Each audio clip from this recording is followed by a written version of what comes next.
2, 3. Football season is weird because we actually look forward to Mondays. It's Reaction Monday. Sponsored by the Roofing Guys. The Fan. If athleisure was a radio show, this would be that radio show. Bo Bishop, a man of fine taste and Montana class. My wife will try and drag me to like an Easter brunch buffet, and I don't even like that because I don't like everybody standing over food I'm going to eat. Friends with the highest intellectuals. We found out the hard way. We have white furniture. That's all I'll say. What a mess. Oh, God. Holy Literally. An athlete, coach, husband, and father. That drives me nuts. My kids are, I'm him. Shut up. Kidding me? You're 9. You're not him. I don't even know what the hell that means. And two guys who are considerable downgrades from a former football player. You're listening to Bishop and Friends. All right, let's do it live on a Reaction Monday edition of the program. I am here. Tyvis is here. Reese is here. Austin Ward going to join at 10:33. So after the 2021 Ohio State-Michigan game, I thought about a scene from the movie Tombstone. I thought about it a lot, and I've had the GIF ready to go. And we've talked about it in the lead up to the game the last couple of years. That and the scene is Doc Holliday sitting there, and Wyatt Earp is just taking out Curly Bill and some of the outlaws. And one of the guys says, "Man, if they were my brothers, I'd want revenge too." And Doc Holliday says, "Well, it's not revenge he's after; it's a reckoning." And we all kept saying that from the Ohio State perspective. It wasn't revenge we were after. It was a reckoning. And I think this all started back in 21 after, Michigan hadn't won in forever. Harbaugh had never won, 0-5 in his first shots at the greatest rivalry in all of sports. And then he won, and he crowed about it a little bit. And he talked about toughness, and he talked about born on third base. And I think what those things did is they got into the heads of the coaching staff in scarlet and gray. And I think they've lived there rent-free for the better part of the last few years. We did a show on Tuesday where we talked about the talent evening out over the last 3 years in the Ohio State-Michigan game in 21, 22, and 23. This wasn't that. This wasn't that at all. This was a beaten down, downtrodden Michigan team that was playing without their two best players. Their best players did not play. Their best offensive weapon did not play. Their best corner did not play. And he'll be a first-rounder. Will Johnson will be a first-round pick. They didn't play. They didn't play in the game. But you wouldn't know it based on the approach that Ohio State had in this game. Ohio State, from my vantage point, looked like they were trying to massage a win out of the Michigan game. And oftentimes last week, and I cited it several times, buddy, when I asked you about getting too sharp for the game to the point of being weak. And I said, how did you know? And you said something to the effect of, well, I just knew. We knew. We saw on film we were better. And then once you know that, you just go out and you play. Yeah. And I'm paraphrasing, but that's essentially what you said last week. And I was hopeful that that's what we would see out of Ohio State on Saturday. That is not what we saw. If Ohio State ever does beat Michigan, or whenever they beat Michigan, it will not be a reckoning. It will be relief. It's what it will be, because now you're talking about 4 straight losses. You're talking about multiple classes now who have gone all the way through. Great players, NFL players, who are going to go all the way through with not one pair of gold pants, not any.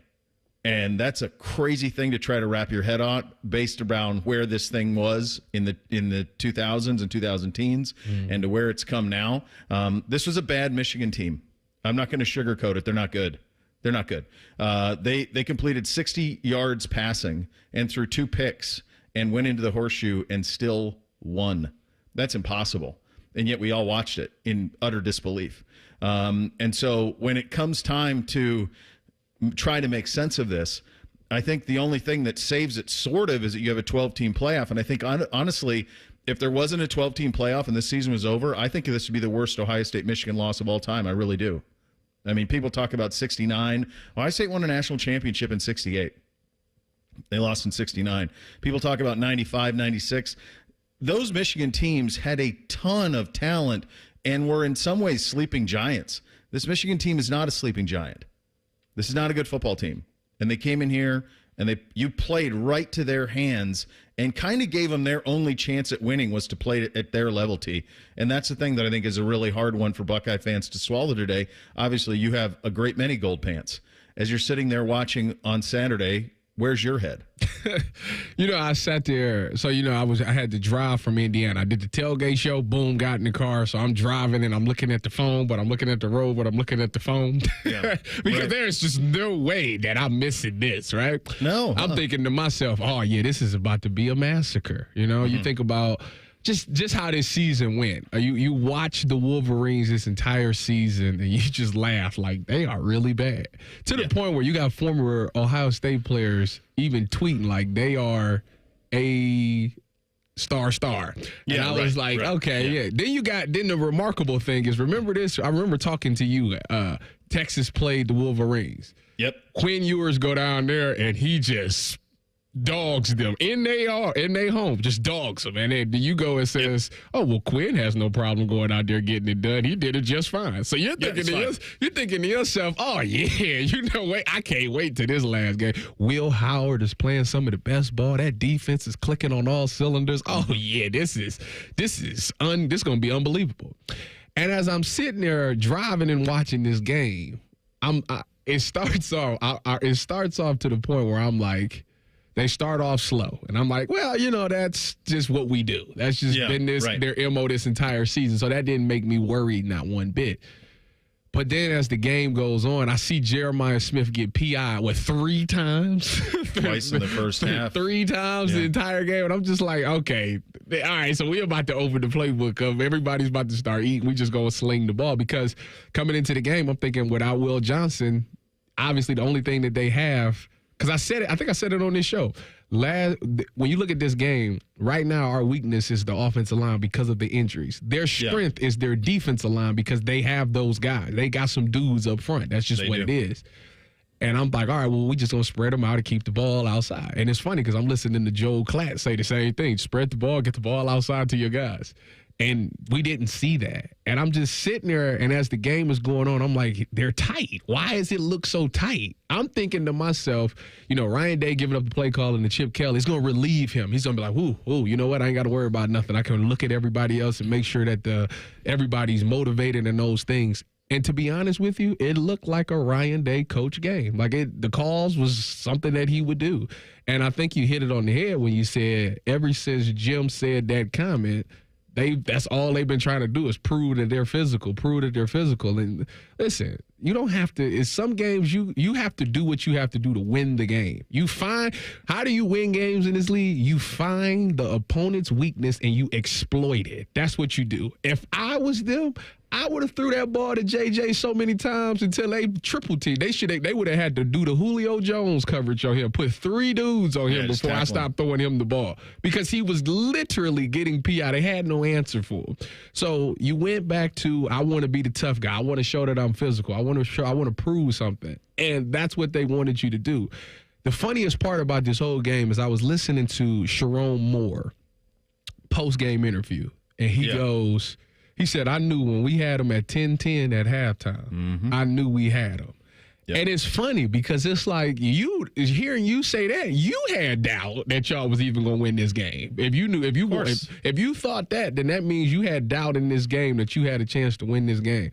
And y'all just did what y'all did exactly what they wanted y'all to do, and that's why we ended up losing this game. And it's unfortunate, it's a very horrible loss. Obviously, I'm a very optimistic guy, so I always like to look I always like to think positive, Bo. This might not be a great thing about me, but it is what it is. You're right. It's a 12-team playoff. Never coming into this season that I think we would be the ones that benefit from a 12-team playoff. I would think, we'd be top 4, blah, blah, blah. So we got that going for us. The season's technically not over. The way I look at it is he could be like a Kirby Smart. Kirby Smart can't beat Alabama. He's 1-6 against Alabama, but he's won some national championships. That's what Ryan Day is going to have to be. That's just what it is. And then I compared it this morning to the 15 team. I said in 15 we lost a lot of similarities. We lost our last game in the shoe, senior day, low-scoring game, lost by a field goal, very questionable play calling. But the difference is that 15 team, after that loss to Michigan State, went on to destroy everything moving. And that's where this team is going to have to be mentally, and they're going to have to do to really save their season, because if they don't, this will go down as one of the worst seasons in Ohio State history. I have a question for the former Buckeye. Can the team get back into the building this week and prepare for a Tennessee or for another, just prepare for something? Because it does feel like the longer they get to stew on this, the worse it's going to be in the first round of the college football playoff. I think it might tell be. You what, hold your answer on that, because there's a lot to unpack here in terms of what's next and how you got here. And then how it's not repeated. That's the task of the day. We're off and running. Bishop and Friends right here on the Fan. A lot has changed in 30 years, but we're still that old shoe that feels worn in and well-loved. And well, we smell a little, but you've accepted that. The Fan. Take action this season with Logan Services. Save up to $2,000 on a qualifying train system and choose from our free indoor air quality stocking stuffers. Free estimates, next day installation, Logan Services. For a limited time at Speedway, get 2 big pizza slices and your favorite Coca-Cola 20-ounce for only $5 with Speedy Rewards. Choose from Classic 3-Cheese, Pepperoni, or Extreme Meat Pizza. Save big with a $5 meal deal with Speedy Rewards. Only at Speedway. Valid through 1/7/25. See app for full terms. Come out and cheer on Ohio State men's ice hockey this Thursday, December 5th, and Friday, December 6th. Join the Buckeyes at the Schottenstein Center as they take on Penn State. Thursday night, don't miss a special Pucks and Paws event where you can bring your dog to the game. Buy your tickets at ohiostatebuckeyes.com. Last year, flu and COVID hospitalized nearly 1 million adults 65 and older. That's nearly 1 million men, women, parents, grandparents, chess players, checkers players, and chess players who are so bad at chess, they really should stick to checkers. So if you're one of these people, or not, get this season's flu and COVID vaccines so you can keep being the totally unique person you are, whoever that is. Risk less, do more. Get started at vaccines.gov. Paid for by the U.S. Department of Health and Human Services. You can use your phone at a doctor's office. You can use your phone at a football game. You can even use your phone at an amusement park. But one place you should never use your phone is behind the wheel. Fines now start at $150. So remember, Ohio, phones down. It's the law. Common Man here for Care Heating and Cooling. There's a lot of HVAC companies out there. I trust Care with my business, and I know you'll be satisfied customers. I am the most miserable person on earth. So if I'm satisfied, you know they must be doing something right. But don't take my word for it. Care has been named the 2024 winner of the Better Business Bureau Torch Award for Ethics. That's a polite way of saying they provide you with excellent product and service, and most importantly, they never screw you over. Here's another example. Lennox. They sell tons of product all over the country. They've awarded Care their Lennox 2024 Partner of the Year Award. Just bragging at this point. I suggested a new tagline for Care Heating and Cooling. Here it is. Obnoxiously efficient. They didn't like it, but I stand by it. Don't wait for your furnace to crap out this winter. Get on their Care plan and get your unit checked before the pipes freeze. And it costs you thousands of dollars and your wife swears at you. That's certainly never happened to me. Care Heating and Cooling. Call 1-800-COOLING or book an appointment online at careheatingandcooling.com when you need a company you can trust. The Central Ohio leader in roof repair and replacement is Roof Revivers. With over 350 five-star reviews on Google, Roof Revivers is committed to repairing roofs first before replacing them. If your roof needs repaired, visit Roof Revivers online at roofrevivers.com. Roof Revivers, we fix leaky roofs. From sugar cookie crumbs in the kitchen to pine needles under the tree, count on Steel for Christmas cleanup made easy with the SCA20 battery-powered handheld vacuum. Now just $99.99. Power up the holiday and give a gift from the top of their wish list. Visit your local Steel dealer today or shop online at steelusa.com. Was $159.99 MSRP. Includes battery and charger. Offer valid for a limited time only at participating dealers while supplies last. And now, Public Education Matters with Ohio Education Association President Scott Tomorrow. Ohio's public schools serve 90% of students in our state in caring, safe learning environments where experienced professional educators are dedicated to helping each child learn, grow, and thrive. Our public tax dollars belong in our public schools. Please tell your state lawmakers to support public education in Ohio. Public Education Matters, brought to you by the Ohio Education Association. Common Man and T-Bone. Want to hear my turkey noise? Yeah, go ahead. You like it? You know I do a good one because I move my head. Do it again.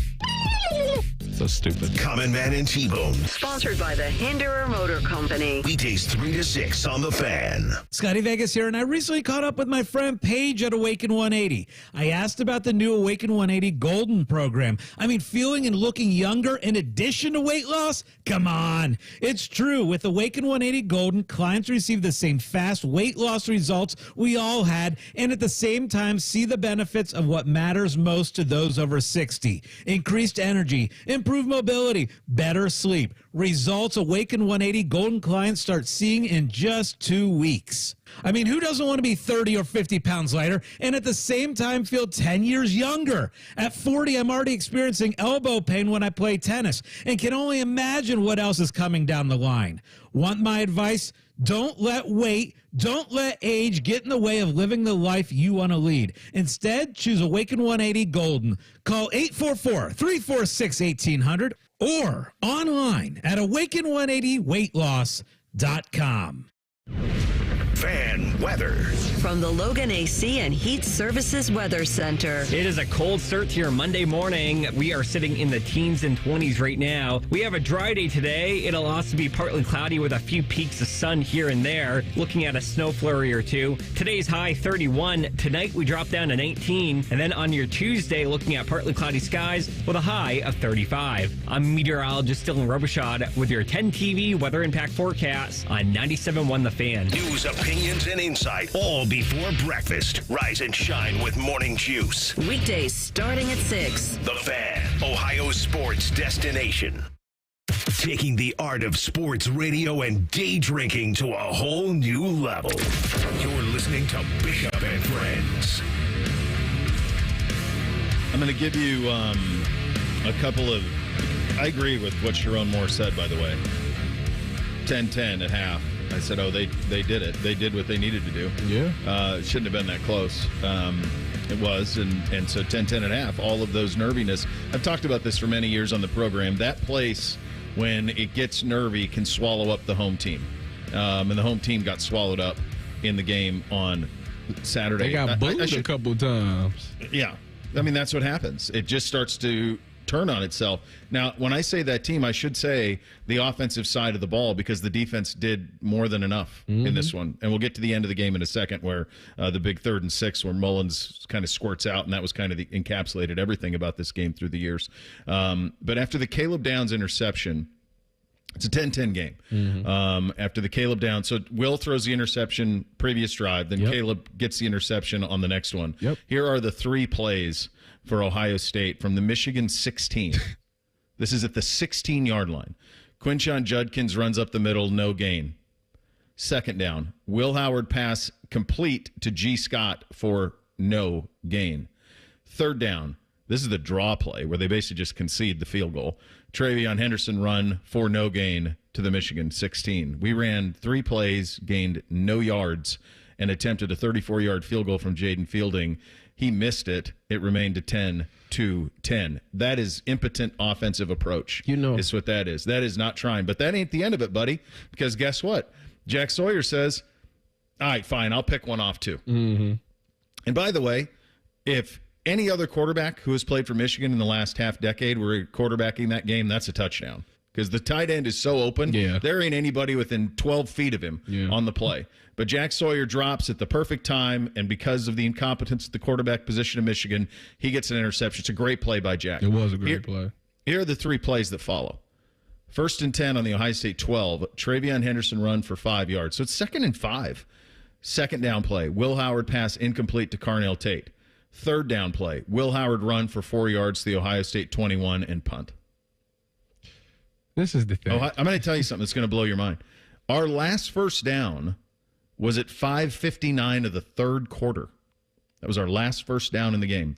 Well, we said it was a 3rd down problem. After the Caleb Downs interception, after the missed field goal, after that, Michigan ran 27 plays for 134 yards with 15 minutes of time of possession. Ohio State ran 7 plays for 10 yards with a 1:57 time of possession.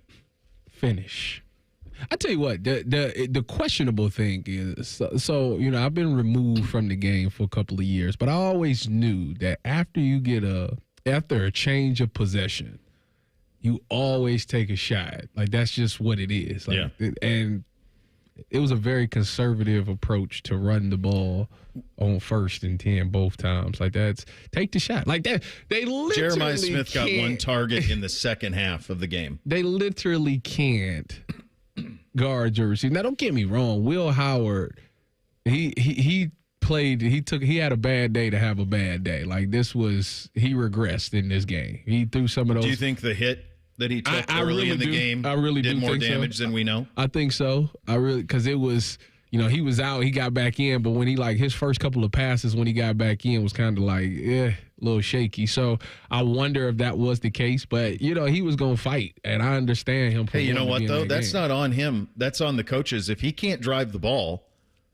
but you've got quarterbacks who've been here forever. If he can't drive the ball down the field because of a hit he took or he's not all there, play one of the other guys. Devin Brown's been here for 3 years. Well, that might go back to a trust thing. It might, but they obviously, the only thing I can take from this, there's two choices. Either one, they were doing what we said, which is they were trying to massage a win and try to get out of their 13-10, knowing the defense would hold and trying to win 17-13 or 16-13 or something like that, and just such a passive approach. Yeah. Or the other alternative is they knew that Will couldn't drive the ball down the field by combination of injury or wind or whatever. And either way, it's a coaching issue, not a player issue. Well, I thought about the wind thing I'm like, maybe they not throwing the ball. Maybe it's windy there. And, I talked to some people that was at the game, and they said, no, it wasn't windy. It was fine. It was cold, but it wasn't windy, though. So I'm like, that's the only, maybe Will just wasn't right. And they just didn't want to do that. But if that's the case, I agree with you. If you can't do what you want to win the game, if you can't call the plays you need to call to run the game, then you got to change who the guy is in there. Like, you got to do what's best for the team in that situation. So I don't know what the whole Will Howard situation was, but I can say that he definitely didn't look right. Now, don't get me wrong, it wasn't all game. He made some throws that I was like, okay, maybe he's fine.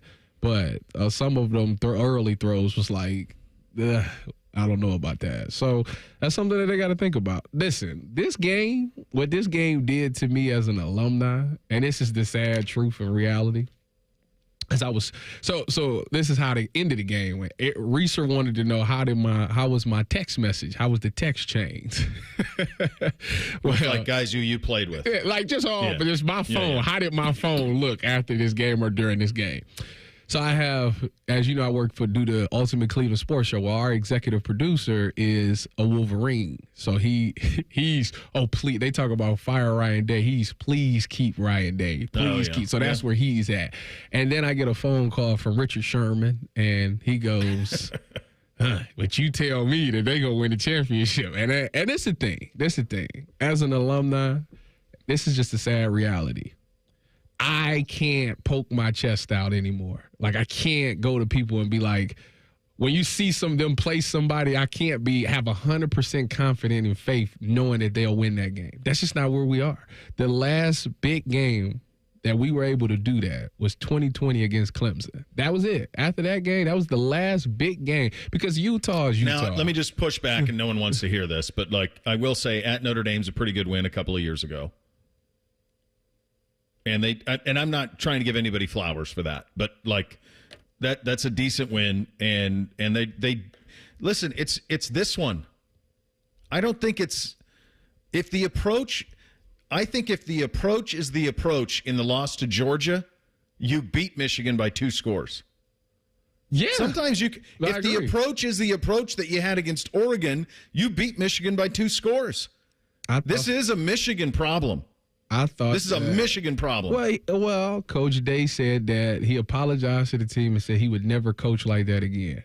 And he's coached like that every since then. To me, it's not the loose coaching. And the thing is, I thought if he wasn't calling the plays, that we would get a loose Chip Kelly. And to be honest with you, it looked like Ryan Day was calling the plays still. So that even at the end, how you get a 12-man on the field after a timeout. I mean, that's critical. We haven't even talked about the end-of-game sequence. We haven't even talked about the melee that happened afterwards. None of that stuff. But in order to get this fixed going forward, you have to identify what the problem is. And the problem is Ohio State has a Michigan problem because this wasn't talent equates. You lose to Georgia, talent equates. Sometimes you lose to Oregon, talent equates. You're not going to win all of those games. This was not a talent equates game. This is a bad Michigan team who threw for 60 yards and walked into your place and beat you. And you played down to them. You didn't take it to them. You played down to them. I'm still waiting on Ashton Kutcher to come out. I can't believe he ain't coming, brother. We lost this game. All right, we're back in 2 minutes with Ryan Day, Will Howard, Cody Simon on the game. What happened? Some of the misadventure of this offense. We'll get to it coming up next. Bishop and Friends right here on The Fan. Hey, folks, when it comes to Christmas trees, don't get played by foreign plastic. Just like you wouldn't replace a prize QB with a mannequin. Don't replace American Farm Fresh trees with fake foreign plastic. These farm families are the MVPs of Christmas, growing champions right here on American soil. They're not sitting on the bench. They're out there every day growing real Christmas traditions. Make the winning choice, Farm Fresh Christmas trees, not foreign plastic that pollutes. Visit GetRealKeepItReal.com to find your local farm MVP. Individuals and businesses with tax problems, listen carefully. If you owe over $10,000 in back taxes or have unfiled tax returns, U.S. Tax Shield can help you take back control. The IRS can seize your bank accounts, garnish your paycheck, close your business, and file criminal charges. Our team of tax attorneys can stop collections and get you protected. U.S. Tax Shield offers a price protection guaranteed quote to get you protected today. U.S. Tax Shield is A+ rated with the BBB, so call 800-494-6139. U.S. Tax Shield, 800-494-6139. Welcome to Nada Yada Island. We're back on the Nada Yada Island Confessions Show. Benny is about to tell us how he found two loves. Go ahead. Yeah, thanks to Metro, I found iPhone 12 and Apple Watch SE. At Metro, get the perfect match of both iPhone 12 with 5G and Apple Watch SE for only $99.99. You heard that right. Both for just $99.99. Holidays with Nada Yada Yada. Only at Metro by T-Mobile. Bring your number and ID, sign up for Metro Flex Plus, and add a watch line. Not available if you're with T-Mobile or been with Metro in the past 180 days. Limit 2 per account.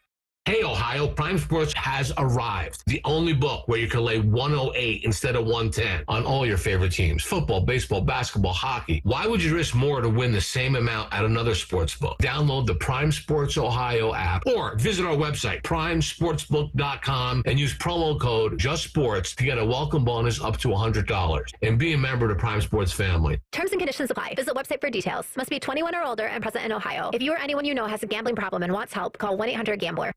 Bishop and Friends is sponsored by Awaken 180 Weight Loss. Fast, sustainable weight loss without medications. The solution for weight loss. Awaken 180 Weight Loss. What's up? What's up, man? What's up with you? Sponsored by High Bank Distillery, home of the best blended whiskey in America. Grab a bottle or dine in at their 3 restaurant locations, Grandview, Gahanna, and now in Westerville. Drink local. Drink High Bank. All right, here's what's up on a Reaction Monday. Quite honestly, not much. Ohio State has itself a Michigan problem. Ryan Day postgame was asked about the mental hurdle of not beating Michigan. Here's what he had to say. Yeah, I don't know, but I can just probably go off of this game and what's going on in this game right now. I think each game is a little bit different and unique to itself, like you said, but the results are the results. And as hard as that is to say, we came up short here again today, and not easy to swallow at all. No, and this is a guy who said last week that other than the loss of his father, this is the hardest thing he's ever been through, hardest thing his family's ever been through. It is. It's one of the things where it's in their head, and this was not a worthy Michigan team. It wasn't. This wasn't Bianca Batuka even, quite honestly. This wasn't 96. Those Michigan teams, I was talking to John U. Bacon about this, and he says those Michigan teams were sleeping giants. They had a ton of talent on those teams through those years. In 96, the next year Michigan wins the national title with Chucky Woodson. So, that's how good those teams were. That's how much talent they had. They had underachieved throughout the year, but talent-wise, the talent was pretty close. This isn't that. This wasn't a talent equate situation. A lot of us have lamented. Ohio, according to PFF, Ohio State ran 14 runs into the middle of the attack. Yeah. In other words, right at the brick wall. Those 14 runs went for 34 yards. Those 14. As a team, Ohio State ran at 26 for 77. Q had runs of 15 and 17 individually. So it wasn't there. And so it lets people to ask, well, why were they not taking shots? Here was Ryan Day answering the question, why did the Buckeyes not take some more shots? When when a defense is playing softer and kind of backing up like they did in this game, you have to be able to take the underneath stuff or run the football, and that's really what happened. And there were times we tried to push the ball into the end zone, but ultimately you can't just force that. You gotta be smart in what you're doing, because they can put a cloud over him like they did and put two guys on him. So there's opportunities to do that. We did that, but also you got to execute in other areas, and that's what we'd always talk about in balance. And when you don't have balance and you can't run and throw the ball when you need to, then this is what happens. So he's talking about J.J. Smith there, Jeremiah Smith, in regard to the coverage that they had around him, always 2 or 3. Mm-hmm. I went to state school. I didn't do great at mathematics. But if 2 or 3 are on one, then what should be the case somewhere else? Somebody's one-on-one.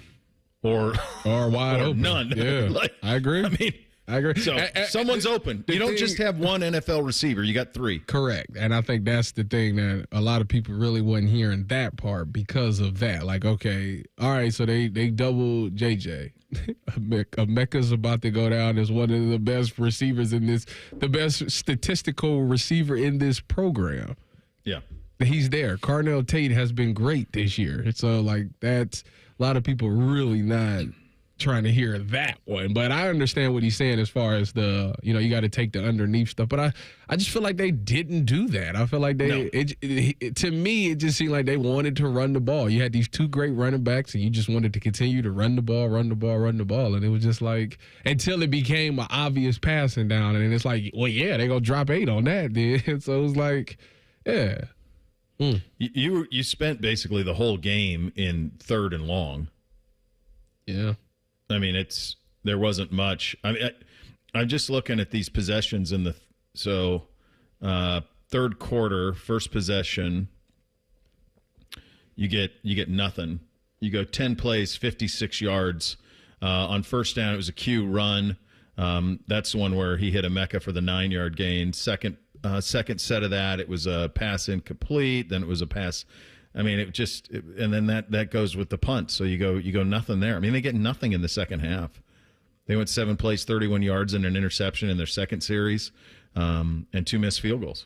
And that's your game. That's your ball game right there. I mean, the 2 missed field goals is big because obviously you make those. You're looking at you're winning this game, and it's unfortunate that some of our big games, we've missed field goals. You think about the Georgia game and you think about this game, it comes down to a field goal kicker. And you think we do all this great recruiting as far as getting receivers, quarterbacks, all these defensive players, and we can't get a good kicker? Yeah, I'm going to be honest with you. You're right. I mean, it's a 34 and 38-yarder. Make the kicks. That's a chip shot. Those are chip shots. Those got to go for sure. But at the same time, even if he hits them both, I think we may have found a way to lose it.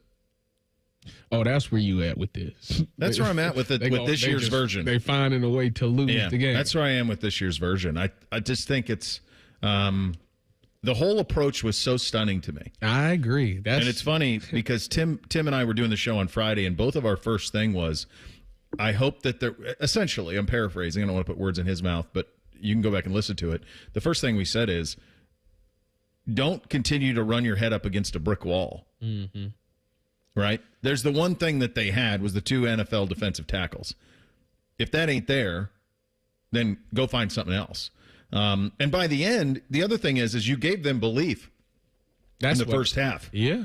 And so what you saw in the last series where Ohio State is down 3, they have no timeouts in 45 seconds, is you saw those 2 NFL defensive tackles just bum rush Hinsman in the middle of our line to the point where Will had people at his feet as soon as he hit the back of his drop.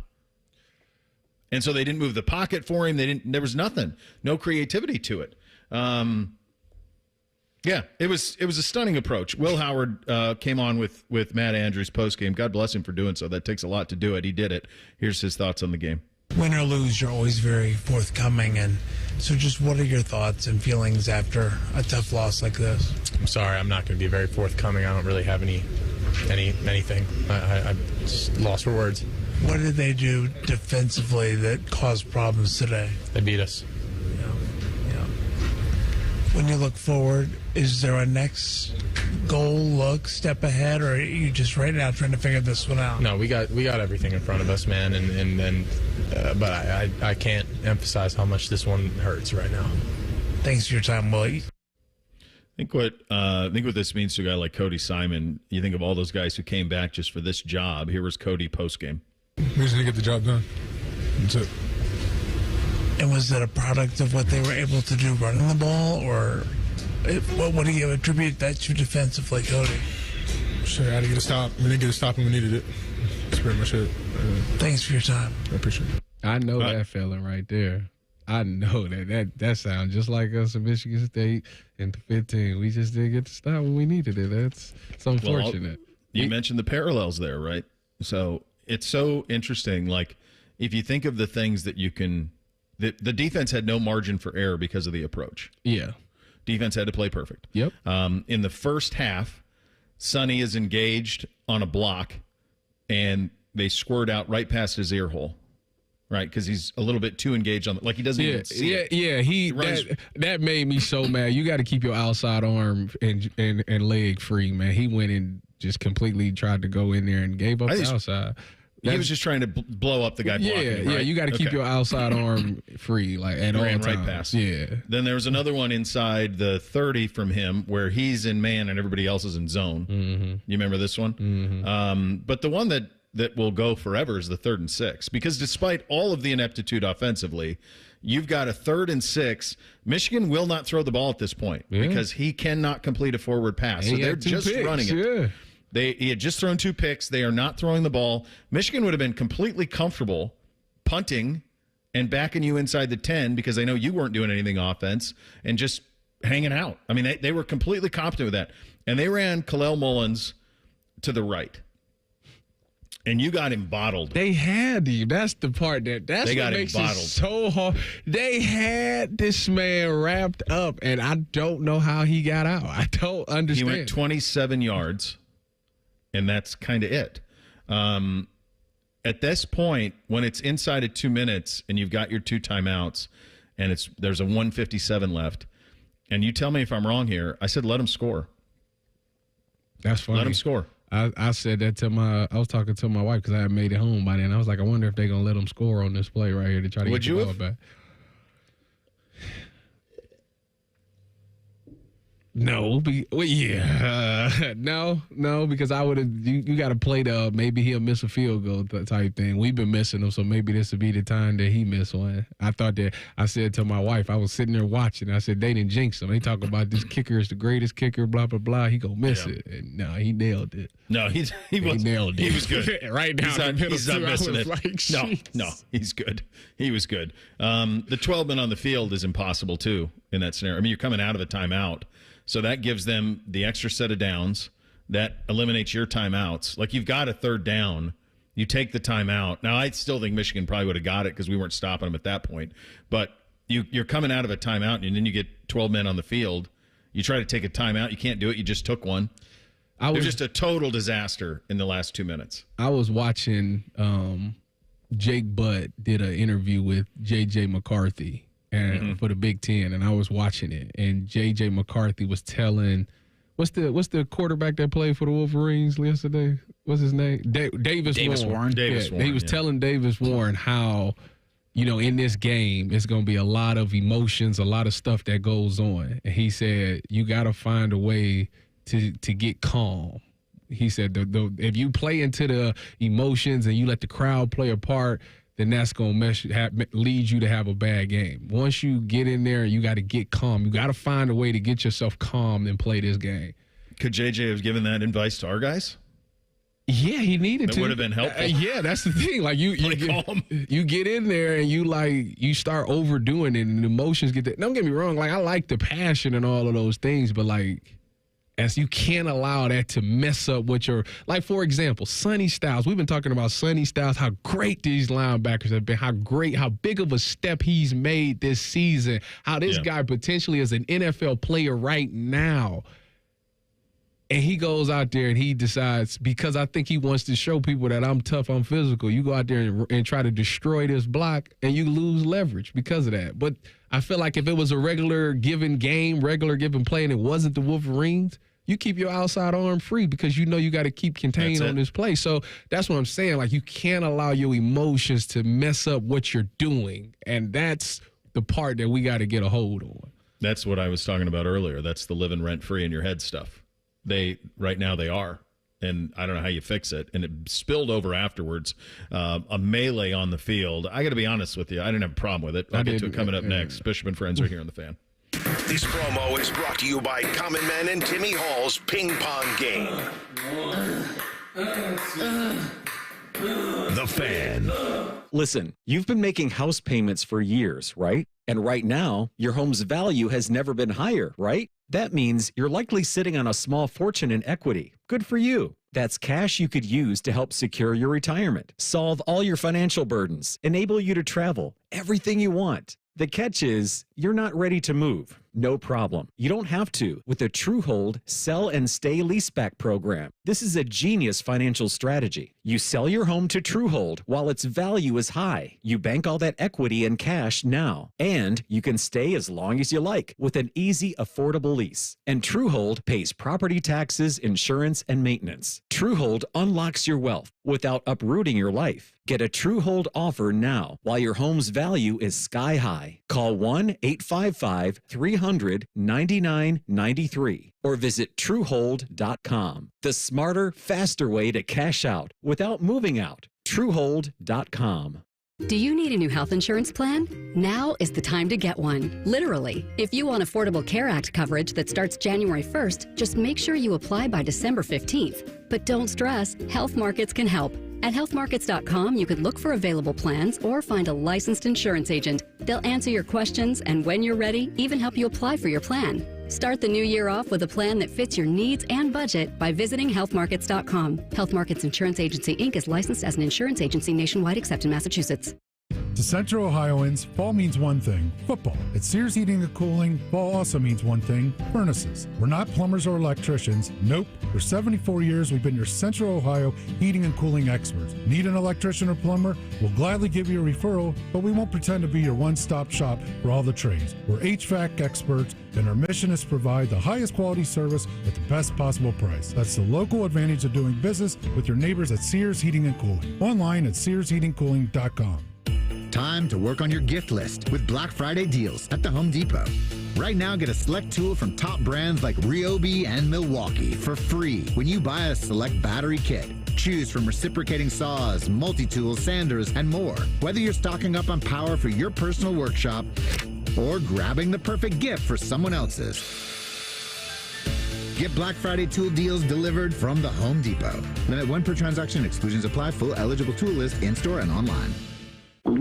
Oh no, stomach issues again? Stomach issues? Who are you? Your pancreas. I could be the real reason for your diarrhea, gas, bloating, stomach pain, or loose oily stools. I thought it was my stomach. People often do, but any of these symptoms could mean having a condition called exocrine pancreatic insufficiency, or EPI. With EPI, the pancreas doesn't release enough enzymes to break down food, but EPI is manageable. Use the symptom checker on identifyepi.com and speak with your doctor. That's identifyepi.com. Sponsored by AbbVie.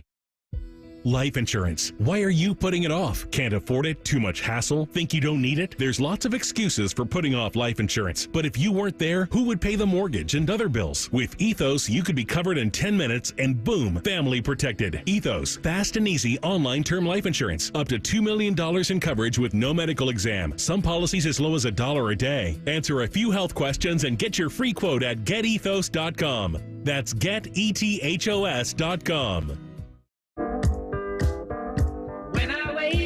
The best mornings in the morning light start with Wrangler. Pull on my jeans and I feel all right. Jeans, jackets, and shirts that get your day started on the right foot. I pull my blue jeans on. I pull my old blue jeans on. Good mornings make for better days. I pull my blue jeans on. I pull my old blue jeans on. Wrangler, for the ride of life. Much like Like a vampire, we need to be invited into your house. But once we're in, we never leave. Listen to The Fan on your Alexa or Google Home smart speaker. Just say play 97.1 The Fan and prepare to be amazed. Do it now. The Fan Guest Hotline is sponsored by Columbus, Worthington, Air, and Bryant. Doing whatever it takes to keep you and your home comfortable. The Fan. They'll offer betting advice, but don't bet on it being good. You're listening to Bishop and Friends. All right, let me ask you guys a question. When you see people, whether it's Fox or ESPN or any of the documentaries about the game, what are the images you see every single time? The fights of Charles Woodson and David Boston. Yep. Dontre Wilson stealing on the dude from the Wolverines. Yep. The guy pushing the OSU staffer as he's going back in the tunnel. Just a bunch of all that stuff. That's what, and then the scene where how about the double birds? Michael Hall. Or when they sitting at the 50 and they across from each other, staring each other down like that. All that stuff. Yeah, who gave the double birds in 13? Why am I blanking? Mike Hall. No, it wasn't. No, I blanked on it too. Yeah, you just did it too. Why are we blanking on that? Yeah, That's a bad job out of us. Marcus Hall. Marcus Hall. Thank you. So, yeah, but one of the first things you also see is they're tearing down the M Club banner. Yeah. Right? Yeah. Like you see that. You hear that stuff. You cannot show images of vitriol and physicality that goes well beyond the play on the field and then be all pious when it comes to what happened post-game. I have no idea whether there was pepper spray. That seems to be wildly unnecessary. That seems nuts that happened. I don't know how that seemed to be such an extreme measure to be taken. Like our own Steph Odie, like she got sprayed. Like, I mean, there were families on the field at this time. That Jay were trying to Trotter said he got pepper spray. He texted me after the game and said he got sprayed. So we'll see. Did you see who was in the middle of it trying to clear it out? Who? Threes. Oh, what? Did he just? I take it he got sprayed. I don't know if he got sprayed, but he was trying to get it separated. He was right in the middle. Leader. Here is Ryan Day on the post-game brawl.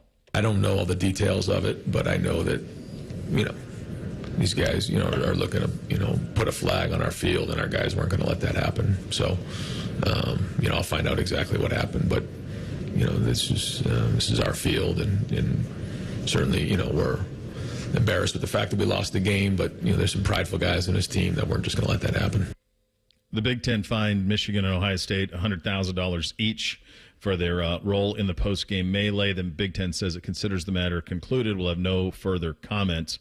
Ohio State released a statement Sunday as well. What happened post-game yesterday was unfortunate. Good sportsmanship is always important in everything we do at Ohio State. Moving forward, we'll continue to examine and address our post-game protocols to ensure our student-athletes, coaches, visiting teams, and staff safely exit the field. I have no issue with that. I have no issue. I'm not letting nobody plant a flag on my field either. Now, I do see some of the former alumni, and I don't disagree with this, and this is another thing that I had a phone call with Richard Sherman about as well.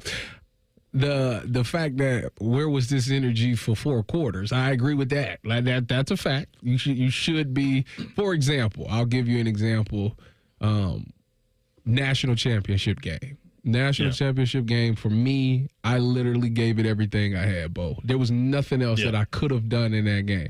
I was so physically tired after that game that I went home and I went to bed. Everybody went out and celebrated. I could not. Really? I went home and went to sleep because I literally had nothing left to give. And I feel like in this game, because this is kind of like a national championship environment when you think about this rivalry.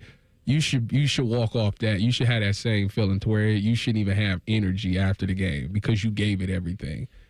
So I agree with them on that standpoint. But again, I'm not letting nobody plant a flag on my field either. Like that, no, we definitely will fight over that.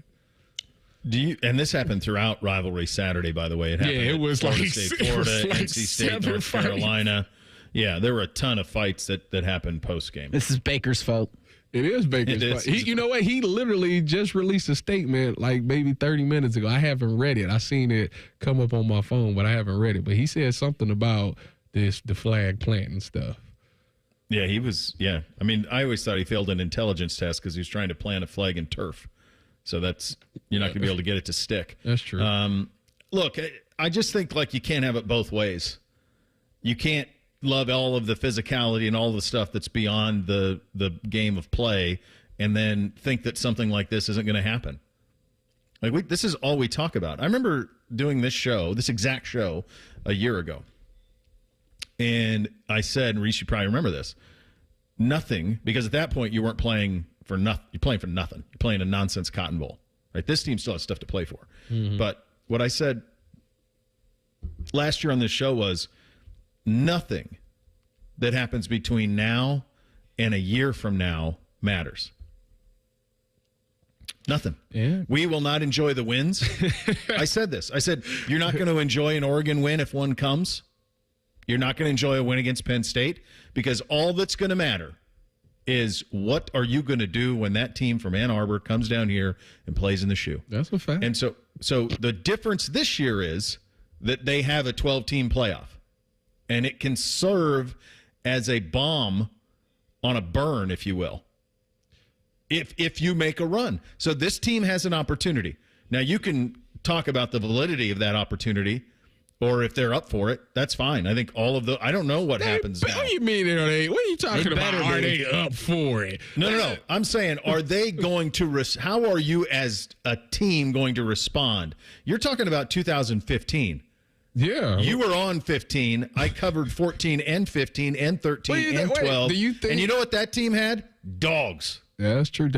Dogs. Now, you were sleeping dogs that day against Michigan State, not of your own issue. Wait a minute. And there's a lot of parallels. But, you had guys who would get in a street and fight. I don't know. We'll see. We just talked about a week ago about how there is some guys that's starting to look like dogs. We talked about Will Howard. He got some stuff to him. We thought that we crossed that bridge. I tell you what, whether you a dog or not, you better fake it for the next month and a half. I tell you that, because there is no way that you're about to tell me that you had all these kids come back, decide to forfeit a year of NFL pay to come back. You already lost the gold pants. You already not even ever going to play in the Big Ten championship. You're not even going to know what Indy looked like until the combine. That's crazy to think about. I've never. That's unbelievable. Even me, I played in 2 of them out of 4 years. That's crazy. Anyways, you're not going to get that. The only thing left is the CFP. That's the only thing that can make this thing be like, you know what, it was worth it. That's the only thing. You better. Well, I think even you have to win it. You better. You listen. I don't care about no girlfriend. I don't care about no video game. It better be all hands on deck for the next month and a half to win this championship. That is the only way, especially if I came back. That's the only thing. I don't see it any other way. Well, that will be guys like Jack Sawyer. That'll be guys like JT Tuimoloau. That'll be, I think, guys like Caleb Downs, Will Howard, Travion Henderson, Quinshon Judkins, Emeka Buka. That's where they're Cody Simon. That's the job. And don't get me wrong, even in 15, it took some conversation to get back, because like I said, I understand how some of these players feel. In 15, it was a little beef with the coaching staff after that game. I told you after that game. Zeke did. It was Zeke, me, Mike, Cardell, and I think Braxton. We all walked off, and this was like, I can't believe that y'all just sold us like this. Y'all really just sold us out of a championship. So it wasn't like everything was all hunky dory. We was just all cool after that game. It was, you know what, we gonna play for each other. That's what it. That's what it became. You guys had going for you though that was real different. You played the next week against Michigan. Yeah. These guys are going to have to wait. They got to wait a while. Yeah, they do. Oh. And so how do you respond to all of that? That will be the challenge for this team going forward. Obviously, a lot of people calling for the coach's head. We'll get into that. Ross Bjork answered for it. We'll tell you what he had to say and what exactly that would look like if they even went down that road. That's coming up next. Bishop and Friends right here on The Fan. Join Bobby Mack and Jody Shelley for The Inside Edge, a behind-the-scenes look at all things Blue Jackets. Wednesday night at 7. Your home for Jackets hockey. The Fan.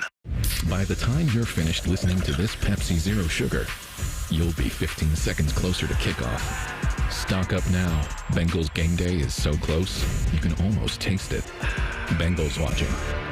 Better with Pepsi. Combat falling interest rates now. Lock in a 7-month certificate from Kemba Financial Credit Union and earn up to 4.5% annual percentage yield. Visit Kemba.org for details. Hurry! This exceptional rate offer expires December 31st, 2024. APY equals annual percentage yield. Restrictions apply. $500 minimum deposit required to open and earn stated APY and $250,000 maximum deposit. Advantage status required. Federally insured by NCUA. You might not consider yourself a tech expert, but you can still protect yourself from online scammers with McAfee Total Protection. From fake delivery text to bank alerts, scams are everywhere. That's where McAfee Total Protection steps in. McAfee will help keep your devices and identity safer and your private info private. Visit McAfee.com/online protection and get up to 79% off award-winning online protection. This Black Friday Cyber Monday deal won't last. Offer ends 12/4/24. That's McAfee.com/online protection. Cancel anytime. Terms apply. Enjoy huge savings during the Meijer 2-day Cyber Deal sale with great gifts and low prices, like a Keurig K Supreme Brewer, just $99.99, save $70. Or save $270 on an Element 58-inch Zumo TV, on sale for $179.99. Plus, enjoy free Meijer home delivery anytime you spend $50 or more. The Meijer 2-day Cyber Deal sale runs December 1st and 2nd only. Shop online or in-store and get the same low prices. Exclusions apply. Go to Meijer.com for details. For a limited time at Speedway, get 2 big pizza slices and your favorite Coca-Cola 20-ounce for only $5 with Speedy Rewards. Choose from Classic 3-Cheese, Pepperoni, or Extreme Meat Pizza. Save big with the $5 meal deal with Speedy Rewards. Only at Speedway. Valid through 1/7/25. See app for full terms. Adam Schefter here with Vivid Seats. We've got some late-breaking news coming out of the stands. According to multiple sources, Vivid Seats fans are scoring rewards on every purchase and at a rapid pace. Obviously, these rewards are a game-changer, and coupled with their MVP-worthy ticket selection, why get tickets anywhere else? Don't drop the ball this season. Shop with Vivid Seats and earn rewards on every ticket. And as the official ticketing partner of ESPN, Vivid Seats is offering you $20 off your first $200 ticket purchase with code Schefter. That's code Schefter. This is a story of the one. As a maintenance specialist for university housing, he knows college students can major in wear and tear. Plus, housing so many students doesn't leave a lot of room to house all the supplies he needs. That's where Grainger comes in. With over 1 million industrial-grade products and fast, dependable delivery, Grainger carries the quality products he needs so he doesn't have to. From a new door hinge to a whole new faucet. Call, click Grainger.com, or just stop by. Grainger, for the ones who get it done. Broadcasting from the Lindsay Honda Studios. Honda makes the cars. Lindsay makes the difference. Visit lindsayhonda.com. WBNS-FM, HD1 Columbus. The Fan. Sports Center. Good morning. I'm Eric Reeser. Week 13 in the NFL wraps up tonight in Denver. The Broncos host the Browns at 8:15. We'll have that one on the Fan following Buckeye Roundtable. On the field last night, the Bills beat the 49ers 35-10. Earlier Sunday, the Steelers took down the Bengals 44-38. In college hoops, Ohio State jumps into Big Ten play this coming Wednesday versus Maryland. OSU's 5-2 following their 1-point overtime loss to Pittsburgh this past Friday, I should say. Hear more from the basketball Buckeyes today at noon on the Jake Diebler Show. The 11th-ranked Ohio State women's squad's back at the Shot this Sunday, hosting number 19 Illinois. In the NHL, the Blue Jackets beat the Blackhawks 6-3 yesterday in Chicago. Jackets have won 2 straight. They'll play in Calgary tomorrow night at 9 o'clock. You can hear that one on the Fan with coverage Tuesday at 8:30. This update is sponsored by Great Lakes Kia. Take the winning drive to get Great Lakes Kia. Great cars, great people, Great Lakes Kia. Visit greatlakeskia.com. The only thing better than watching football is talking about it. So we invented Reaction Monday. Sponsored by the Roofing Guys. The Fan. Sports conversation that's worthy of a toast, or at least a stiff drink. You're listening to Bishop and Friends. All right, second hour on a show, quite honestly, I never thought we'd be doing this year. They're just better. Ohio State is just better. But they got a Michigan problem, and it's real. Rich with this on social, please stop dancing around the obvious. I know the station has to tote the water for the program, and you can't say certain things, but play calling was the problem, and that falls to one person, period. I think we've talked about play calling being the problem for much of the first hour, Rich. The other thing I would tell you, in my 17 years at Channel 10 and The Fan, I've never had anybody from higher management tell me what to say or what not to say. Not once. Must be nice. Are you getting some of that? You've never had that here. No, not here. Not here. Maybe somewhere else, but not here. Yeah, not here. No, I've never had that. Now I can't speak for Mike. I don't know what Mike's got in store for 3:00 today. I don't know. So I'll tune in and I'll listen. But that's I've never been told what to say or what not to say. So let's everyone wants to fire coaches. So let's talk about that. Let's talk about the realities of it. Let's say that Ohio State wanted to move on from Ryan Day as a football coach at Ohio State. Mm-hmm. The buyout on that is over $37 million. Mm-hmm. Okay, we know that. So here's the thing that I've talked about many times over the course of this football season, and Reese, you can attest to this. Who pays for buyouts? Boosters. Who pays for NIL? Boosters. Who pays for recruiting inducements? Boosters. Who pays for the contract of the new coach? Boosters. And guess what? They're tapped. Because they're paying for all of this stuff, man. Are they tapped? I don't think there is $37 million if they wanted to do this. Well, I mean, and if there is, it's going to come from somewhere else. It's the I drink your milkshake thing. You've seen There Will Be Blood? I drink your milkshake. Mm-hmm. If everybody is drinking from the same milkshake with a bunch of different straws, you don't get your same share. Correct. And these boosters have been tapped. Well, more money. Yeah, there's always guys out there who have more. There's some of the guys who used to be big-time boosters in the program who you can't get money from anymore for various reasons. Mm-hmm. And that's real, too. It's one of those things that, as a booster, okay, I've been trying to put myself in a booster's shoes. What's important to a booster at Ohio? Seeing Ohio State in great light, seeing them win games and all those things. Mm-hmm. Well, if he goes out here and wins it all, what's the point? Why fire him if, he brought a national championship here? I understand the importance of the game. I get that. But I feel like that's you can make it right type thing, Like I say, Kirby Smart is 1-6 against Alabama, but he also won 3 national championships, 2 national championships, 2, yeah. So that's like his coping mechanism. Like, all right, I can't beat Alabama, but I can win a national championship. That's the same type of thing Ryan Day is going to have to do to make it right. And this is the first time that's would still be in play. Yeah. That's the other thing. Like there were no, in the old days, there wasn't a get out of jail free card with this.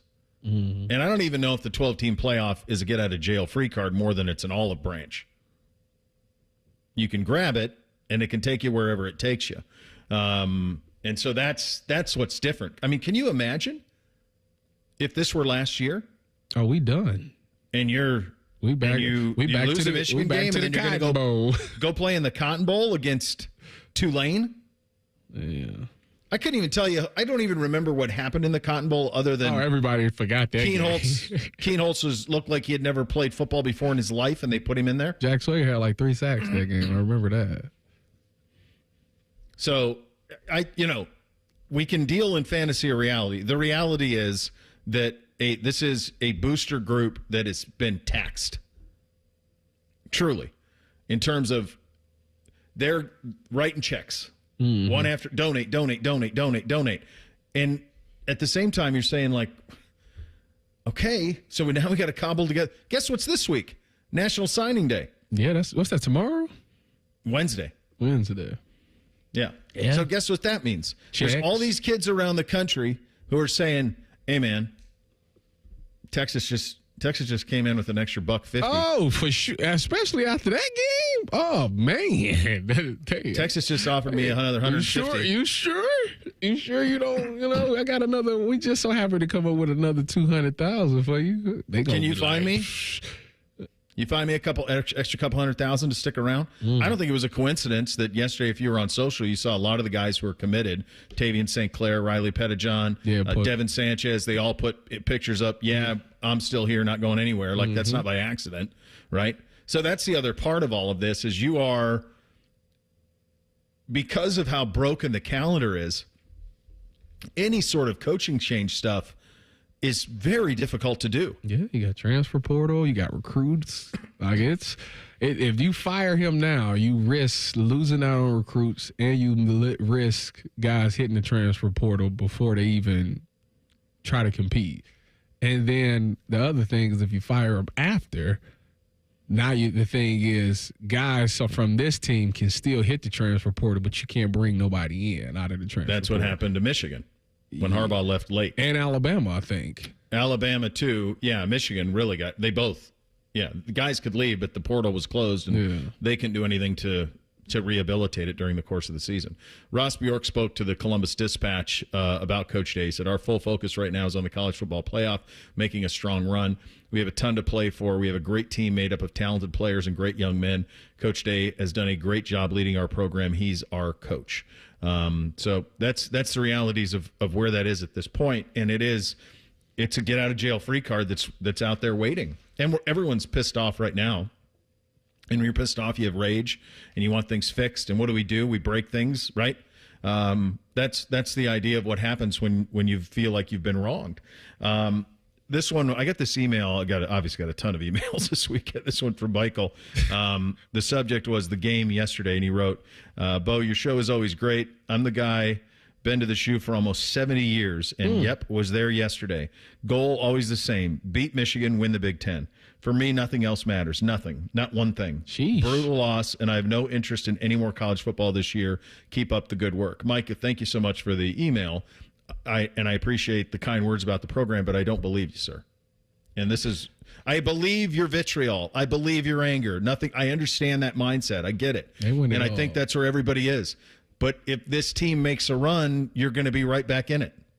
And the good news about all of this is, me and you talked about this a lot. There is still no one team outside of maybe Oregon that you're like, it's wide open. It's wide open. It's about who gets hot at the right moment. And that, to me, makes a big difference. That gives them an even shot. I don't know what their numbers have been, because I know they were the betting favorites to win it all. I don't know third. Where they went down to third. Yeah, I think it goes Oregon, Texas, us. I still think that's decent coin. I still think that's good coin. Talent-wise, it's still there. They just got to get out of their own way, and the coaching staff got to put them in the right position. Like I said, the bad news is there's a Wolverine problem. The good news is you ain't got to see them again until next year, so it's over with. You can play how you want to play and play free from now on. And unlike last year, you can make it right this month. Yeah. Go win 3 games. I guess it'll take 4, Reese. What do you got on the odds for me? So I got Oregon at plus 350, Texas plus 400, OSU plus 450, and then Georgia plus 500. So if you want to paint this turd gold, like the Dogs took 8 overtimes to beat Georgia Tech. Georgia was, I mean, we can't paint turds. This one's unpaintable. But this is like one of the messes when Buddy eats the wrong stuff. But what I would say is, Georgia's down 2 touchdowns. Yeah, they were. Late in that game. And took 8 overtimes to be able to do it. This one from Mike. He says, how come I never hear anybody talk about the fact that Will Howard does not have the arm to get the ball down the field? I believe we've talked about that all year, that the one thing we said were the deep balls. Now, it was getting better as the season went along. It got better the last 2 games. You threw some dimes down the field. This one just, like I said, I don't that hit, after he took that hit, he wasn't 100% right. No. And that's a question that they would have to answer. I don't know, when is the next time that Ryan is going to talk, Reese? I do not know that. I don't know if there's a Tuesday press conference scheduled. No, I wouldn't think, because there's no game. So I would assume that the next availability would be after the playoff is announced on Sunday. Likely. So that'll be 12 to 4 on Sunday. That's I'm looking, and I cannot find any specific availability for Coach Day. Yeah, I don't think there would be. I mean, when the season's over, it's done. So you can't really talk until you know who the next opponent will be. So that'll be, Sunday afternoon. There will be an availability once they figure out what their matchup is in the playoff. But you can have the rage and outrage and fire and all of those things, but the reality is very different. In order to, just think of Ross Bjork at Texas A&M last year. You know why Jimbo Fisher was gone? He got money. Because a bunch of the old oil guys said, we'll pay it. You talked about there will be blood. Like, it's interesting with that state and the coaches there, the buyouts can be done so much easier because the money comes out of the ground. Yeah, you watching Landman? It's so good. I would recommend. $5 trillion a day. Yeah. Isn't it, Reese? If you're looking for something to get you through this, Landman on Paramount and Paramount Plus is incredible. Like, for all the grief I've given the guy about Yellowstone and how it's just dragged on, the new stuff that Tyler Sheridan comes out with is phenomenal. Yeah, Landman's good. It's very, very good. All right, so what does this mean going forward? What are some of the machinations this playoff could look like? We will get into that coming up next. Bishop and Friends right here on The Fan. We're known for three things: games, conversation, and Common Man yelling about things only he cares about. The Fan, Ohio's sports destination. If you're struggling with ED or your performance is down and your belly fat is growing, listen up. You've got one life. Now is the time to act. At the Columbus Men's Clinic, we're not just healthcare, we're your secret weapon. Don't wait another day. Here's why you need to act right now. Every moment you delay, your condition could worsen. It's not just about sex, it's about your heart, your relationship, your life. The Columbus Men's Clinic has over 10 years of proven results for low testosterone and increasing drive, energy level, and performance. We've introduced ED and enhancement treatments so exclusive, you'll wonder why you waited. Procrastination is the thief of time. When it comes to your sexual health, you can't afford to wait. Join the League of Gentlemen who've walked out of our doors with a swagger. Call the Columbus Men's Clinic at 614-300-7400 or visit columbusmensclinic.com. Book your $99 male performance consultation now, including blood work. Call 614-300-7400 or visit columbusmensclinic.com. The Columbus Men's Clinic, making it happen. 1877 Cars for Kids. KARS Cars for Kids. Hurry! It's our last chance to donate for 2024. Donate your car today. Donate today at carsforkids.org. That's cars with a K. Your car can be picked up as soon as the next day. Receive a tax deduction and vacation voucher. 1877 Cars for Kids. Donate your car today. Now accepting donations of land, homes, buildings, or any kind of real estate.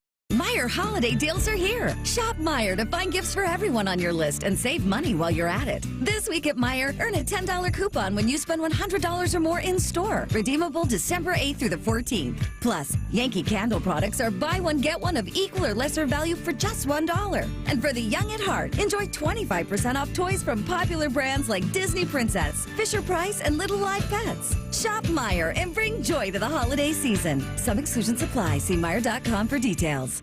Hey there, friends. Bo Bishop here. So many of us conduct so much of our lives online. We can all acknowledge this time of year can be a little bit stressful. Text scams, identity thieves, data leaks. We've all fallen victim. And if you haven't, just hearing about it is worrisome. Well, help is on the way. With McAfee Total Protection, you can live worry-free online. With McAfee Total Protection, you won't have to wonder if that text message is a scam, if new threats pop up on your PC, if you are safe from identity theft, whether it's a fake missed delivery text, and certainly we've all had those, or an urgent bank alert. The worst. These scams can be incredibly convincing, and that's where McAfee steps in. So go ahead, manage your finances, shop for your holiday gifts online carefree. McAfee will help you keep your device's privacy and your identity safe. Do what I did. Visit McAfee.com/online protection today. You get up to 79% off award-winning online protection. But act fast. This Black Friday Cyber Monday deal will not last long. Offer ends 12/4/24. Cancel anytime. Terms apply. If a friend asks how you're doing, and you say, I'm okay. When the truth is, I don't want my problems to burden anyone. Or you say, hang it in there. Because if I ask for help, they'll just think I'm weak. Then this is your sign to call, text, or chat 988 for free, confidential support. Anytime. You don't have to hide how you feel. Steel holiday savings are here. Make room under the tree for gifts at the top of their wish list. Right now, power up the holidays with great deals on long-lasting tools. Find the perfect gift at your local Steel dealer or shop the Steel Holiday Gift Guide at steelusa.com.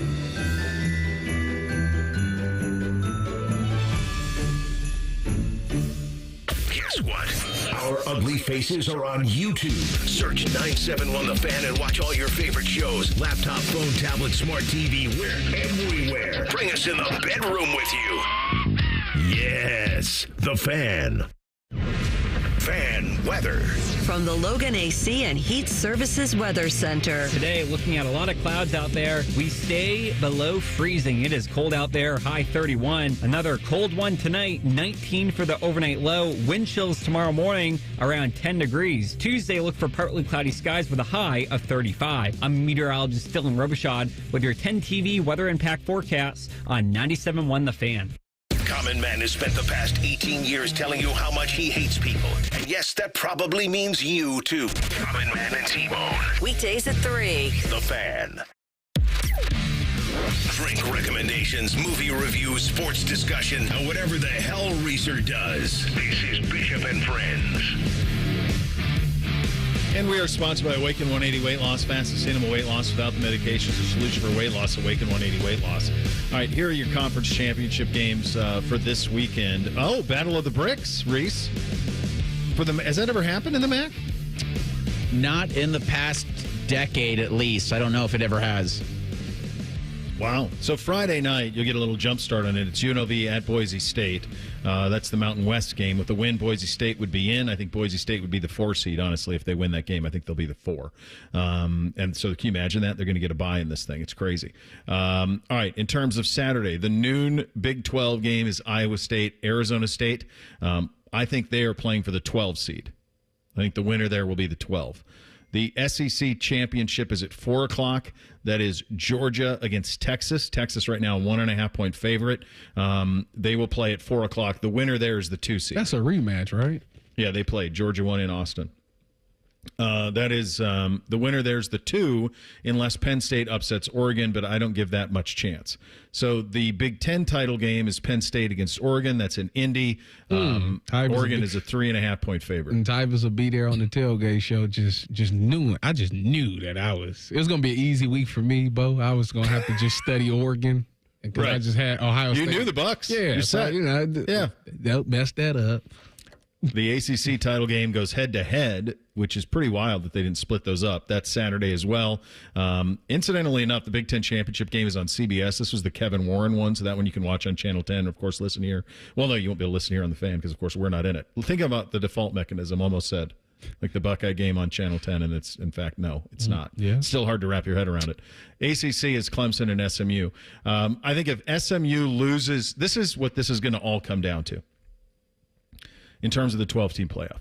If SMU loses to Clemson, then I think 2 ACC teams are getting in. If SMU beats Clemson, it'll be 1 ACC and it'll be 4 SEC. And 2 9-3 SEC teams are going to get in. Georgia will be 10-3 if they lose to Texas. Think about this. Wrap your head around this. In these games, you got SMU, Oregon, and Texas. Yeah. All new to conferences. It's their first year in the conference. Yeah. And they're going to win the they got a potential. Why stop there? Arizona State, too. Arizona State, too, yeah. But they can't let this happen. They can't. So if I was, take all of this with a grain of salt, because on college I'm basically just one game over 500 on picks every single week. So I think money line I'd be okay, but the number has been just barely over 500. This is my gut feeling on a Monday how this will play out. Oregon will beat Penn State, and Oregon will be the number 1 seed. I think Texas will beat Georgia, and Texas will be the number 2 seed. I just think Georgia's way too beat up. And I think Texas defense is going to be a problem for Carson Beck. So I think Texas will be the 2. I think SMU is going to beat Clemson. I think SMU is going to be the 3. SMU is really good. Your pony's going to get it done, huh? My ponies are good. And I think Boise State will be the 4. So I think they'll handle their business. They'll be the 4. So the UNLV is the team that had the quarterback that quit. Yeah, who quit. That's crazy. So I think the 5 seed is going to be Notre Dame. And they should be. They've been really good. They buried USC, especially late. I think Notre Dame's going to be the 5, and I think they're going to get to host the Big 12 champion. I think they're going to host Iowa State or Arizona State in the 5-12 game. Should they win that, they would then play Boise State And all that would stand between the Irish and the national semifinal is a home date with Iowa State or Arizona State and a game against Boise State on a neutral field. Think about that. That's what the 5 seed gets. Okay? So that's funny. I think the 6 seed will be Penn State. So I think Penn State will be the 6, and I think they're going to host Alabama. That's how I think that's going to go. I think Alabama's going to get in over Miami. It's going to be between 10-2 Miami or 9-3 Alabama, and I think they're going to go with Bama. That's gut feeling on it. Some of it's ratings, some of it's they can justify it whatever they want. Remember, nothing that they've said now matters. So where do that you leaves put the champion of the what is this, Big 12? They're playing Notre Dame in the 5-12 game. Oh, you said they're going to be the 12 seed. Yeah, I got you. So that makes the 7 seed Georgia with a loss to Texas. I think they would host 10th seeded Indiana. And that would leave us as the 8 hosting number 9 Tennessee.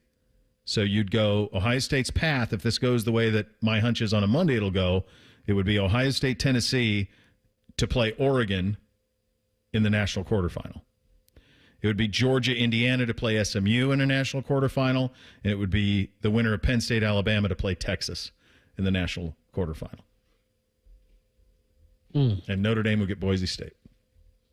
We just couldn't be. I mean, it ain't. You know what I'm saying? That's not a terrible path at all. It's the path. You don't get to choose a path anymore. No, you don't. But still, that path is. They can do that. They could beat Tennessee and Oregon. I think you're going to have to think about a couple of things here. You're going to have to think about. It's hard because my kids want to do this.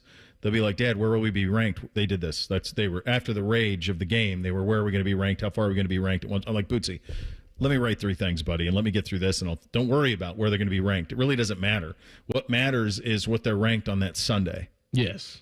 And what we learned all the way back in 2014 is that if it's 2 teams that are close, give me the television show. Every time. I think they're going to play television shows. I don't think they would have Penn State play Indiana. I don't think they'd have Georgia play Alabama. They've already played that game. And so they can monkey with these rankings and these where these teams are to make television shows. And if I can interest you in that first weekend, December 20th and 21st, Notre Dame, Iowa State, Ohio State, Tennessee, Georgia, Indiana, Penn State, Alabama, those are 4 really good television shows. And Clemson beats SMU, which they're capable of. If they beat SMU, then I think Bama's out. Then I think SMU slides into the 11 slot. Did you see, and Clemson is the 3. Wait a minute. Did you see the Lane Kiffin tweet? I did, yeah. Did you see the Brett Bielema tweet? I did, yeah. I love Bielema. I miss him at Wisconsin. It is hilarious. He said, I agree with everything Lane Kiffin just said, but let me give you some more facts here. And I was like, you know what? He got a good point. He's trying to get Illinois in. He's got a good point. He's trying to get the Illini in at 9-3. They ain't getting in, no. No. So I think it'll come down to South Carolina, Alabama, Ole Miss. Those 3 versus Miami. Who would you put in out of them? South Carolina, Alabama, or Ole Miss? Well, if I was Penn State, the team I'd least like to play is Alabama. South Carolina's playing really good ball, but if you go right now, Reese, do you have the futures up? Give me the Alabama odds to win the national title. Right now, Alabama is plus 2,000. So what does that tell you? For reference, Penn State and Tennessee have better odds. Longer odds or like they're better? I'm a novice here. Is Alabama a bigger favorite or is No, Tennessee and Penn State are favored. Slightly bigger because they're both thought of as in, and Alabama right now isn't thought of as in. I mean, this goes back to the conversation we just had. Which one gives the better TV show? That's why they take Alabama. Alabama. So yeah. Although I would love to see Ole Miss, but they. So if you did this the way I'm saying it goes, provided Oregon wins and SMU wins and Texas wins, you would have Ohio State, Tennessee at night on either Friday or Saturday night at the Shoe. So December 20th or 21st at night, that'll be the primetime game. I think the other primetime game would also be in the North. I think it would be Alabama at State College, and that would be the other night game. They would run Notre Dame, Iowa State at probably 3:30, and they'd run Georgia, Indiana at noon. And that's what they do. That's where I'm at. That's what I think is going to happen with this thing. If some sort of common sense prevails this weekend in terms of the reality of those games. Now, Clemson wins, then I think it's all different. Can Indiana beat Georgia? No. Would you put your kids' Christmas on that? Not a chance.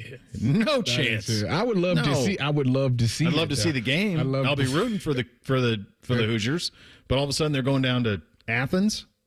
I tell you what, I don't like that much. This is another big moment in Signetti. He goes out there and he beats Georgia. I'll tell you what it's going to do. Ooh. It's going to go to the thing that we talked about a long, long time ago. If Indiana's 11-1, mm-hmm. if Georgia loses in the SEC title game, they're 10-3. And if the committee gives Georgia the home game, which I think they will be saying their 10-3 is better than your 11-1 to a Big Ten team. And that's the reality of it if they go down that road. Austin Ward in 2 minutes. Bishop and Friends right here on The Fan. Prescriptions require an online consultation with a healthcare provider who will determine if appropriate. Restrictions apply. See website for details and important safety information. Subscription required. Price varies based on product and subscription plan. Hi, I'm Dr. Peter Stahl, board-certified urologist and senior vice president of men's sexual health at HIMSS. In my 12 years of practice as a reproductive urologist, I've helped many guys with ED, and it has never been more convenient to treat than it is right now, thanks to HIMSS. It really wasn't easy before. You had to take time out of your day, come to a physical office, and see a specialist like me in person. Now, through HIMSS.com, you can get world-class sexual health care and a full range of treatment options for ED through a 100% online process. It starts with a free assessment from a medical provider licensed in your state who can determine if ED treatment is right for you. If prescribed, your medication is shipped to you for free. So don't wait. Join the hundreds of thousands of guys who've gotten help for their ED through HIMSS. To start your free online visit and find ED treatment at up to 95% off brand name prices, go to hims.com/joy. That's hims.com/joy for your free online visit. Would you believe that giraffes are 30 times more likely to get hit by lightning than people? Or that a single cloud can weigh 550 tons or more? Sounds fake, right? How about an insurance company that actually treats you right? Sounds unbelievable, but it's true. NJM Insurance is proud to put policyholders first. And they don't use jingles or mascots either. Don't believe me? Well, guess what? Everything in this commercial is true and approved by the legal department. No jingles or mascots, just great insurance. Visit njm.com for a quote. Bob and Teresa Capace here. The holidays are the perfect time for your yes moment. Find the ring that captures your love at family-owned Worthington Jewelers. With over 1,500 styles and friendly expert guidance, you'll find the one. Worthington Jewelers, where Columbus gets engaged. Bring the thrill of the stadium to your wallet with the Love My Crew checking account from Pathways, the only checking account that rewards you for being a Crew fan. Pathways Financial Credit Union, your true financial partner. Federally insured by NCUA. Saturday is game day on The Fan. Sponsored by Reichert Chevy. Every game, every season, your home of the Buckeyes. The Fan. He knows everything about the Buckeyes. He's been offered tens of dollars by a certain team to spill his secrets. He's told that certain team to go to hell. Damn you all to hell! He's Austin Ward. Sponsored by Awaken 180 Weight Loss. More life, more energy. Well, buddy, this is not the tone I thought we would have on this fine Monday, certainly, coming out of that game, and I know you didn't either. You've had 48 hours to kind of think about what went down. What are the things that stand out? Well, I need probably 48 more hours or 48 days or 48 years. I don't know. I mean, and this segment is probably not going to be long enough to get into all of it. I mean, that's the most shocking defeat that I think it's up there with, 2015 for Ohio State and Michigan State. We don't speak of that. Yeah, I know, Tyvis. I know. But,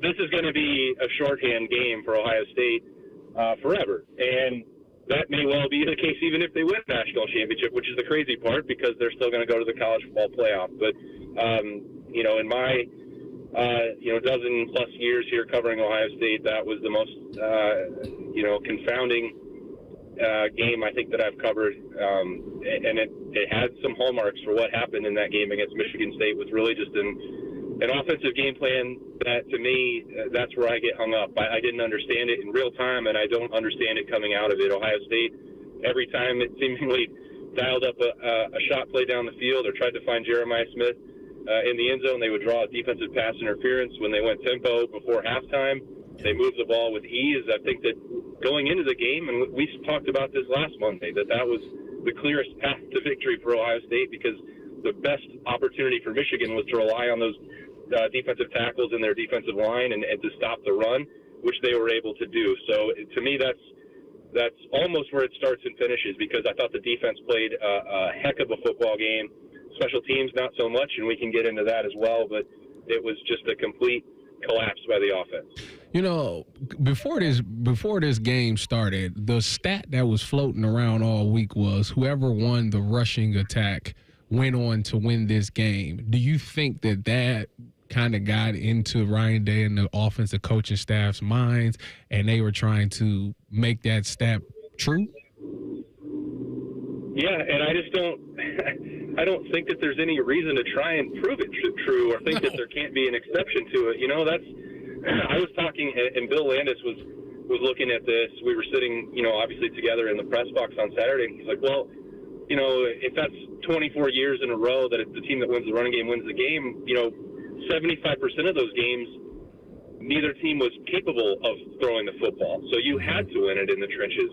Michigan could not pass, and Ohio State very much could. You did not have to play their same game. They played the exact game that Michigan wanted them to play, which is what makes no sense to me.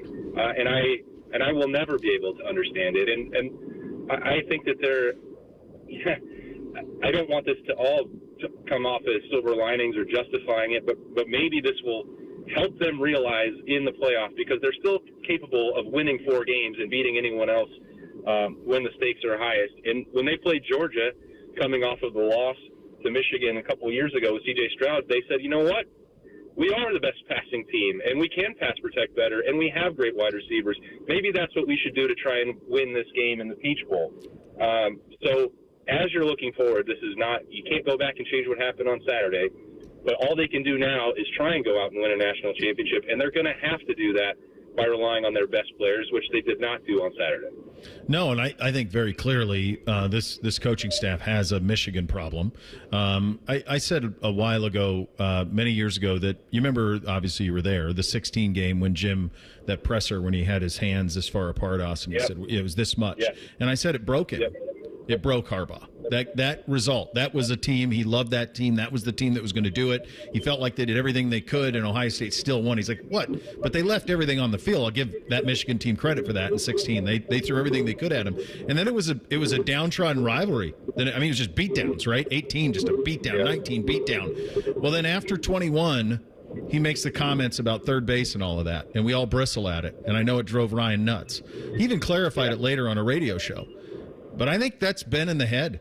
And I think what Tyvis just said is part of it, where they equate toughness with running.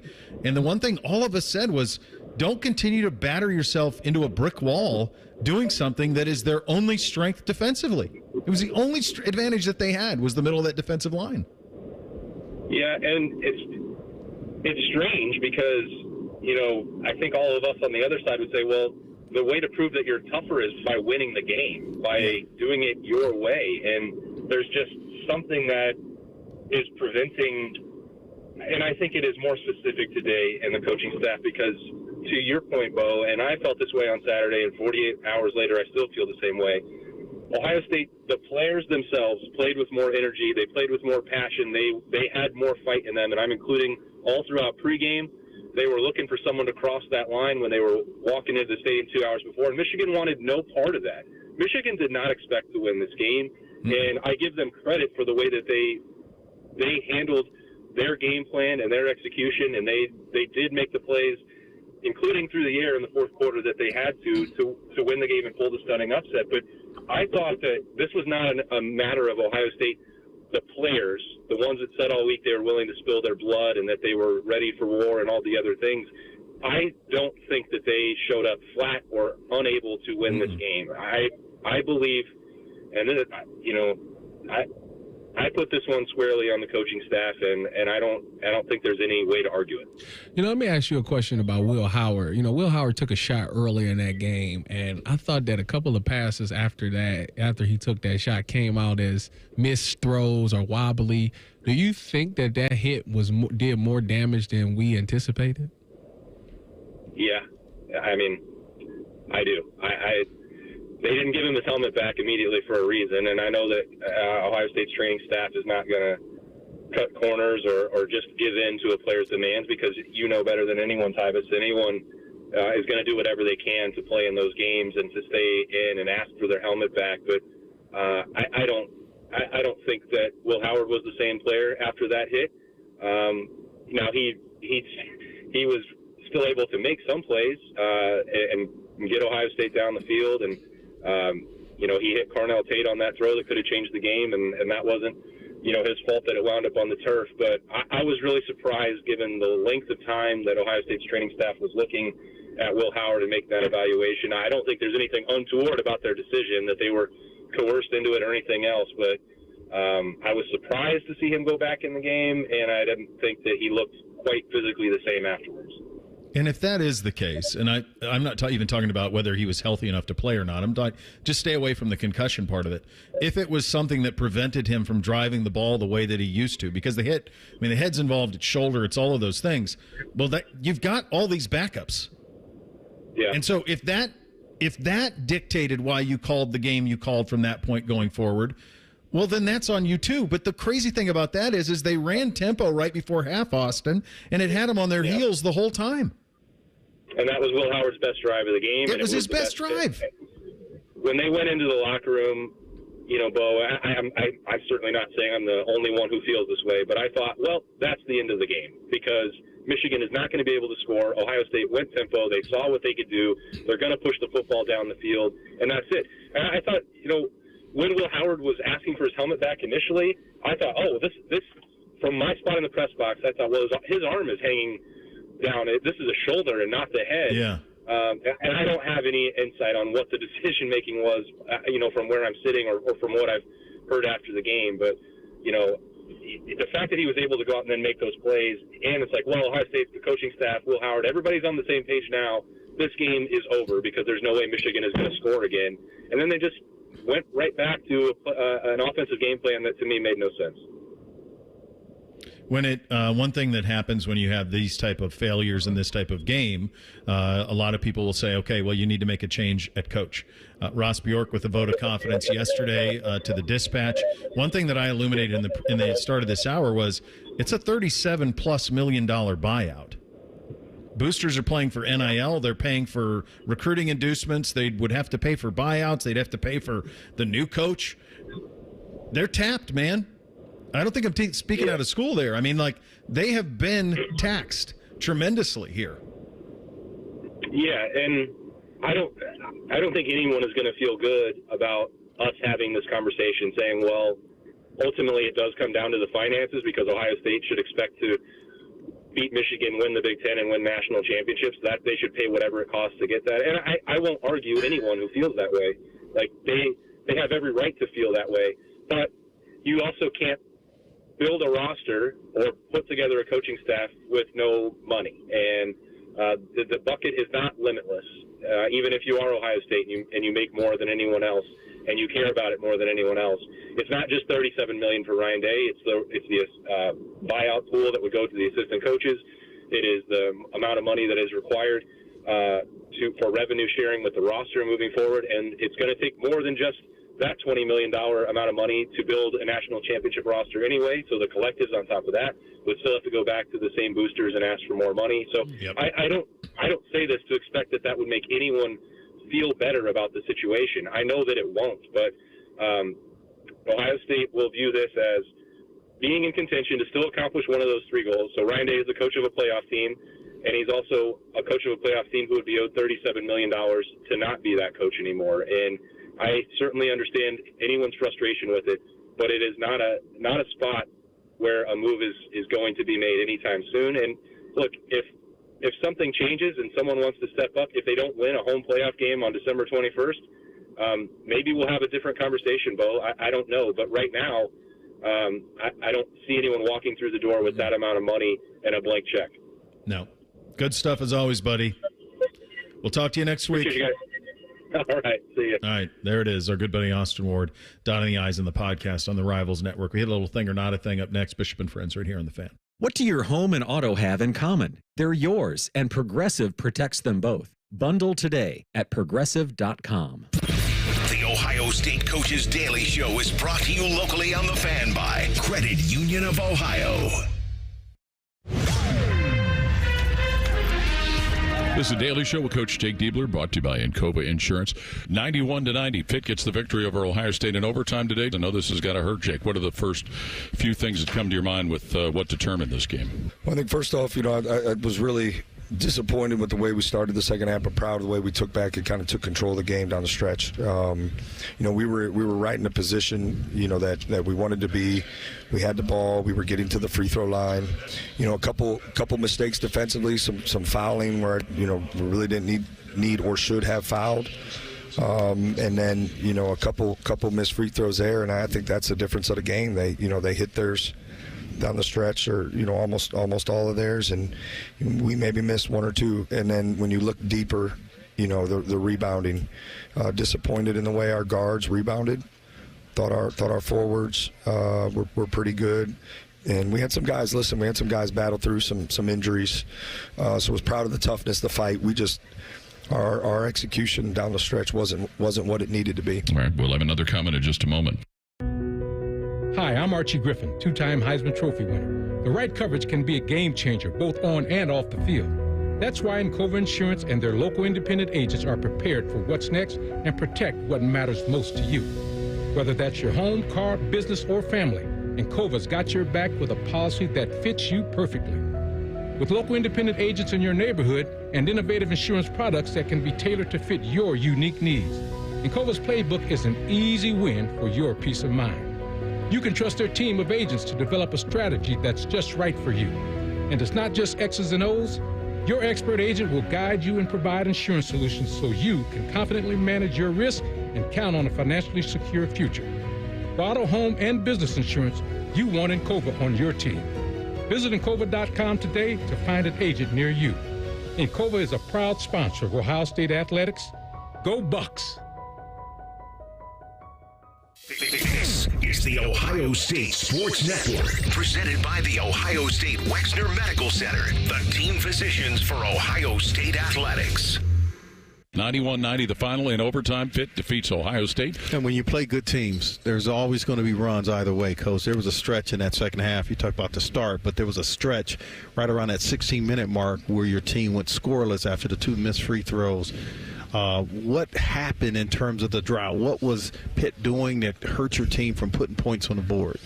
I thought we got stagnant offensively. We had some guys. We talk about, changing gaps for the defense by our movement offensively, and we got stagnant. We had some turnovers, and I think it was maybe one or two turnovers and some empty possessions in the paint. It's the Ohio State Sports Network from Learfield. Hey, basketball fans, Credit Union of Ohio wants to help you score more by making life more affordable. It's time to play with a team that helps you win every day. Credit Union of Ohio's loan rates have dropped to provide affordable financing for the things you want and need. It's time to reevaluate your current loans and consider refinancing with a team that cares about you. Check out current specials and get started scoring more money at cuofohio.org. That's cuofohio.org. NCUA insured, equal housing lender. Everybody knows that Roosters is a fun, casual joint with their award-winning waitstaff, great food, fun, and laughter. It's a quick stop on the way home to sit back and unwind or grab a carryout. Roosters is where you, your family, and friends can order pizza, sandwiches, salads, and more. And the home of award-winning wings that are fresh, never frozen. It's your family's other dinner table. Roosters, a fun, casual joint. Sweetie, come here. Don't worry. I see a lot of patients with the exact same thing. Ever since the ice skating rink went in next door? Or is it more than Dr. Clark's business is heating up. So many patients need my help. How will I find time to see all of them? They need to hire a scheduler, stat. I need Indeed. Indeed you do. When you sponsor a job on Indeed, it's easier for talented candidates to find it, which makes it easier for you to hire them. Visit Indeed.com/credit and get $75 towards your first sponsored job. Terms and conditions apply. Adam Schefter here with Vivid Seats. We've got some late-breaking news coming out of the stands. According to multiple sources, Vivid Seats fans are scoring rewards on every purchase and at a rapid pace. Obviously, these rewards are a game changer, and coupled with their MVP-worthy ticket selection, why get tickets anywhere else? Don't drop the ball this season. Shop with Vivid Seats and earn rewards on every ticket. And as the official ticketing partner of ESPN, Vivid Seats is offering you $20 off your first $200 ticket purchase with code Schefter. That's code Schefter. Bishop and Friends is sponsored by Awaken 180 Weight Loss. Fast, sustainable weight loss without medications. The solution for weight loss. Awaken 180 Weight Loss. The final season of Yellowstone might just be Bo's dad live on YouTube. What's the difference anyway? This is Bishop and Friends. I will do the review tomorrow. Did you watch it live? Have you seen it, Race? I haven't seen it yet. Okay, yeah. Let's do a little thing or not a thing. Thing or not a thing. Sponsored by Apex Plumbing Pros. Is it a good one? Yeah. I mean, I think it's a good hour of television. There's some stuff that makes just no damn sense, but that's kind of where the show is at this point. All right, in an interview with Yahoo Sports yesterday, SEC boss Greg Sankey was asked about flag planting on the field post-game. Quote, there shouldn't be flag planting. Go win the game and go into the locker room. If you want to plant a flag, you can play capture the flag, or you can join the military, or you fly to the moon. End quote. There were about 3 separate flag planting incidents this past Saturday. A fourth was prevented by Steve Sarkisian after Texas won at Texas A&M. But the man who many hold responsible for flag planting in college football, Baker Mayfield, was asked about it Sunday after the Buccaneers beat the Panthers in overtime. Quote, I'll say this, OU Texas does it every time they play. It's not anything special. You take your L and you move on. I'll leave it at that. End quote. Thing or not a thing? Well, the other thing with OU Texas is it's not on anyone's field. So that's the difference. He's got a neutral field. So when they plant the flag, it's this is our turf for this year. So that's different than planting your flag in your rival's field. I agree wholeheartedly with that statement, actually. Listen, at the end of the day, you got to defend your home turf. That's just what it is. You got to protect this house. Was that a famous commercial? We must protect this house. Under Armour. With that being said, if you lose, you ain't letting nobody, especially the shoe. Like, you're not letting nobody. You didn't let that happen one time already, and it was everybody. It was World War III. Is it on the coaches to get them out? To get players out? For the opposing team? Both teams, home and away. Yeah, them in security. But, you know, in this incident, you know, people they go shake hands after the game and all of those things. So, you know, you don't really think nothing of it. You think, oh, they're going to go shake. Because it might be players from that state that know each other and stuff like that. So you in the foreground of this going on Saturday, there is a Michigan player and 3 Buckeye players on one knee all praying. Yeah. So, like, there's that stuff, too. David did pass this along to me on social. He said, I believe there was a police officer injured during the fight on the field at the end of the game. Yeah. I know one officer was transported to the hospital, and that's why mace was used. Once an officer go down, you have to gain control by any means necessary. So, there's been a lot of criticism about, did they really need to use mace? If that's true, I mean, I take it as word. He's on social. You know, the other thing I wanted to mention, did you guys watch Texas A&M? Oh, yeah. Yeah. Texas defense is pretty damn real. But the thing that cracked me up was every time they took a shot at Sarkisian, McConaughey was in the background. Like, obviously, he's on the sideline the whole game, but he's, like, right by Sark almost the whole time. And then there was a video of him. I mean, this guy's won an Oscar and an Emmy. I mean, he's one of the most famous actors on the planet. Most people revered. Apparently makes a great tuna salad if you look at some of the signs on game day. And he is standing on like a ramp, and he is the one, almost like a head coach, shaking the hand of every Texas player as they went into the locker room before the A&M game. Like he's the coach. It's a minister of culture. He is, right? Isn't that the title? That's his title. That's got to be pretty cool. I would imagine we don't have a famous guy like that But I would imagine like Maurice Clarett does that for the Buckeyes now. Like he's the former guy, big time guy that comes in, talks to the team, shakes hands. So I would think that that's Maurice is our Matthew McConaughey. That could be. But it just struck me like this is a man in his 50s, and he's like shaking every kid's hand for a college football game. He's into it, man. He loves that school. Yeah.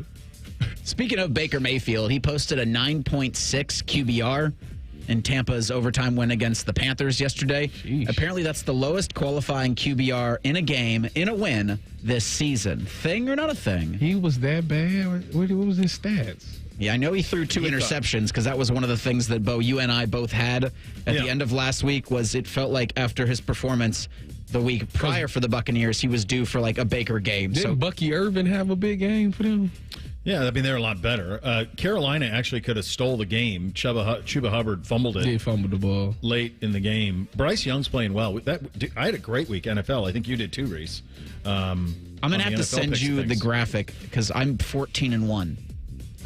What? So I was going to say, I knew it was good. I need someone to double check that. So if we pick, I'm 11-4. So yeah, I mean, we did a hell of a job picking NFL this weekend, but this is kind of the ebb and flow of Baker. Like you get the good and the bad. He's exactly who the Browns moved on from. I mean, this is what you get with him. You get the good and the bad. They viewed it as we can't win a Super Bowl with this guy, and so we have to make a move right now.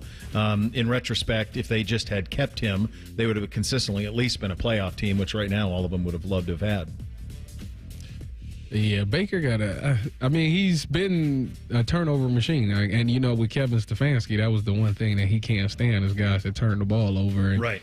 Don't get me wrong, Baker's had moments this season, the last 2 years where I was like, man, this guy looks really good. But then he always does give you those moments that's like, here we go again.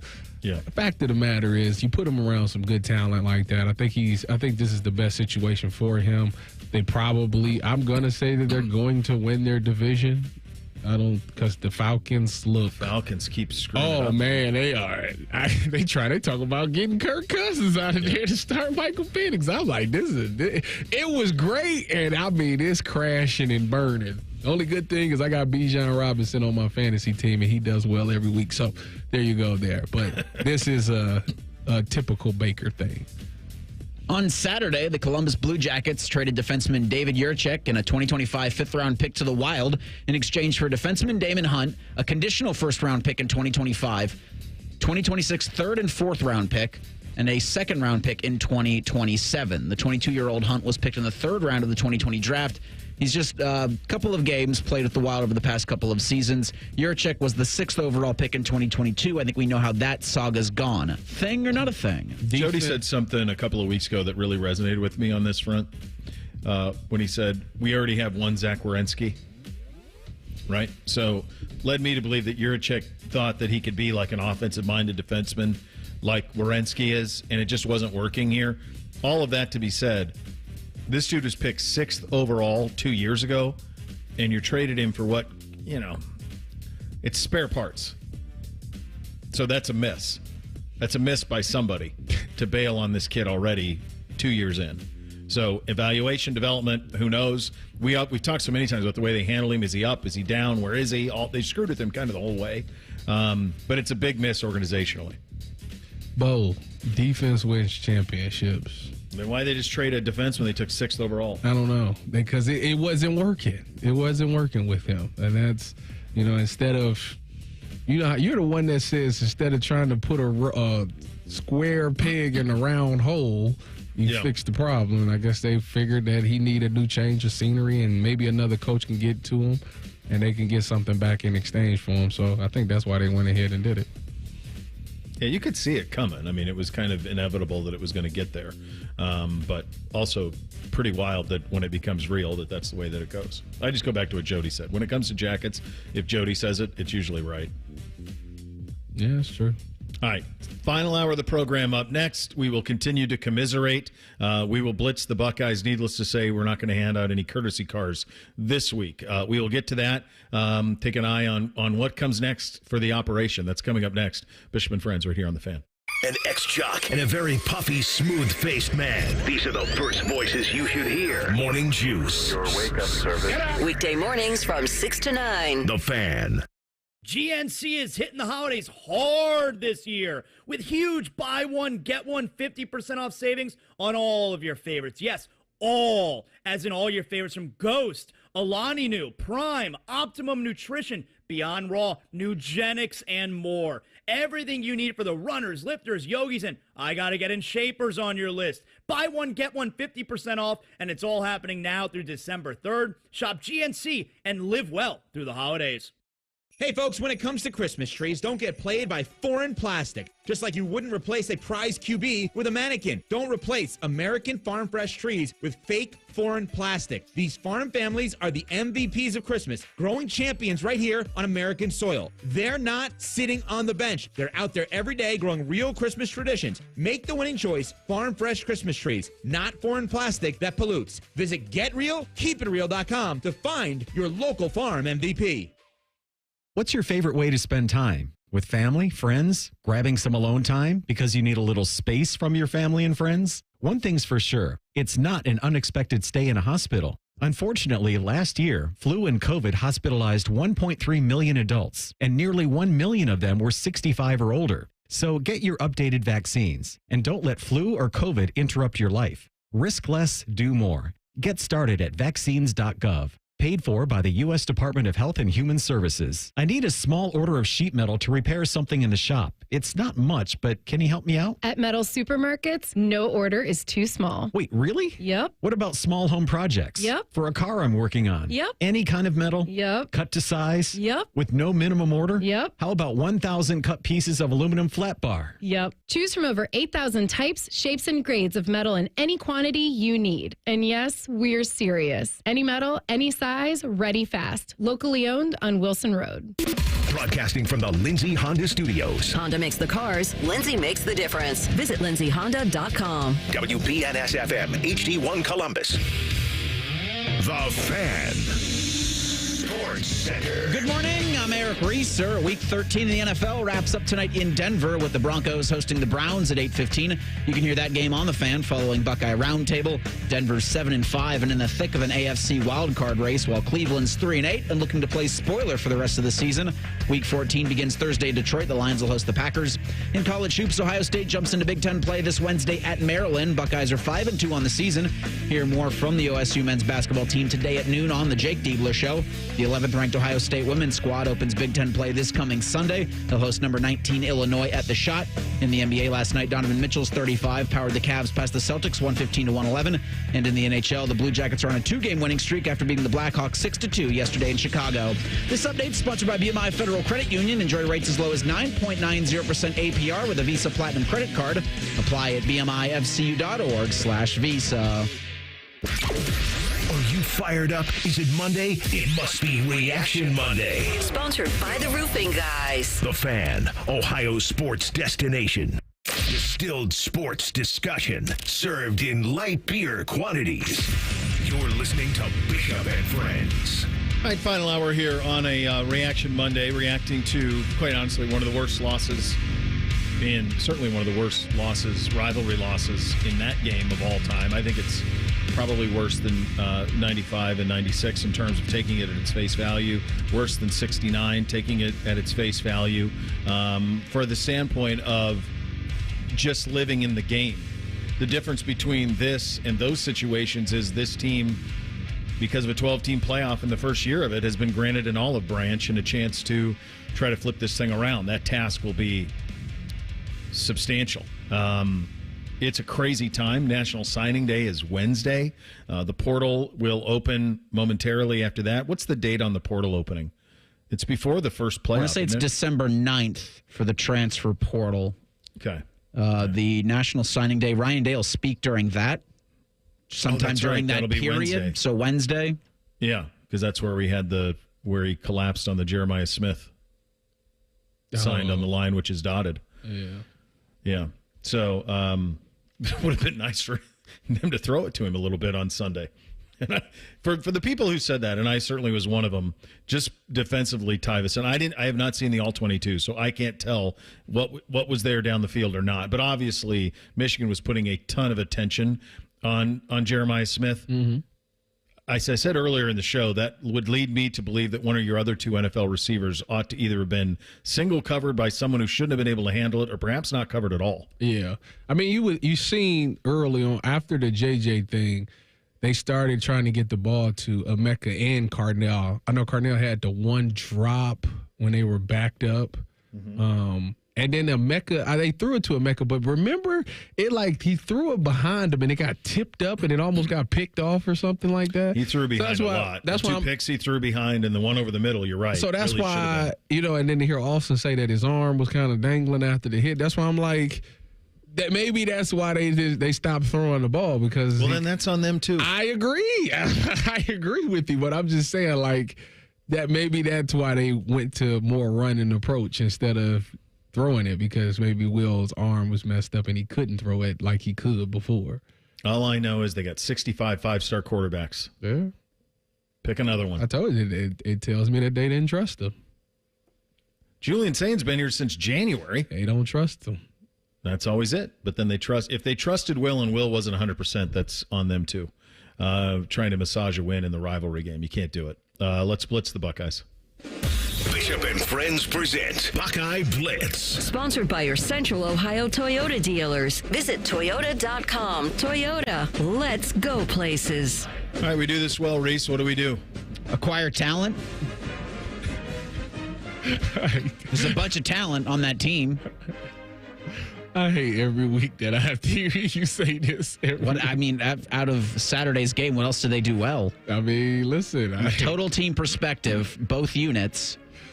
Great early by the defense, but 6 minutes you're sitting there pulling your hair out, or what little hair you have in some instances. Listen, we're not about to do this. We play defense well, and we got 2 takeaways in this game, which was something that I've been harping on.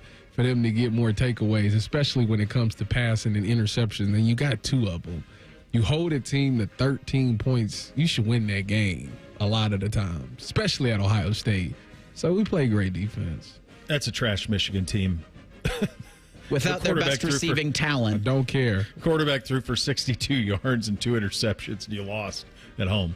I think we played defense well. It's to the point where, the 3 things that I can point out defensively, the one where Sonny was engaged on the block, the one where Sonny was in man and everyone else was in zone, and then the 3rd and 6th that goes for 27. Really, the only true bus was the Sonny engage, which led to a field goal, and then that one in the end of the 4th quarter on 3rd and 6 where you got them bottled. That's it. Other than that, they did nothing. And you were on the field the whole second half. You were on the field the whole second half. I can't believe. So I still think they play defense well. We lost that game. I can't believe it. Still it's crazy. At 11:04 on Monday, I can't believe that we lost that game. Won't beat anyone if we continue to do what, Reese? Well, on offense, forget about most of that talent that's been acquired. It's baffling to me, the play calling for 4 quarters. I get you're trying to bang your head against a wall for 1 quarter, but you've got to adjust, and they did none of that. So you're not going to beat anybody if you if you forget about the talent and then you fail to adjust. I said similarly, not play to our strengths.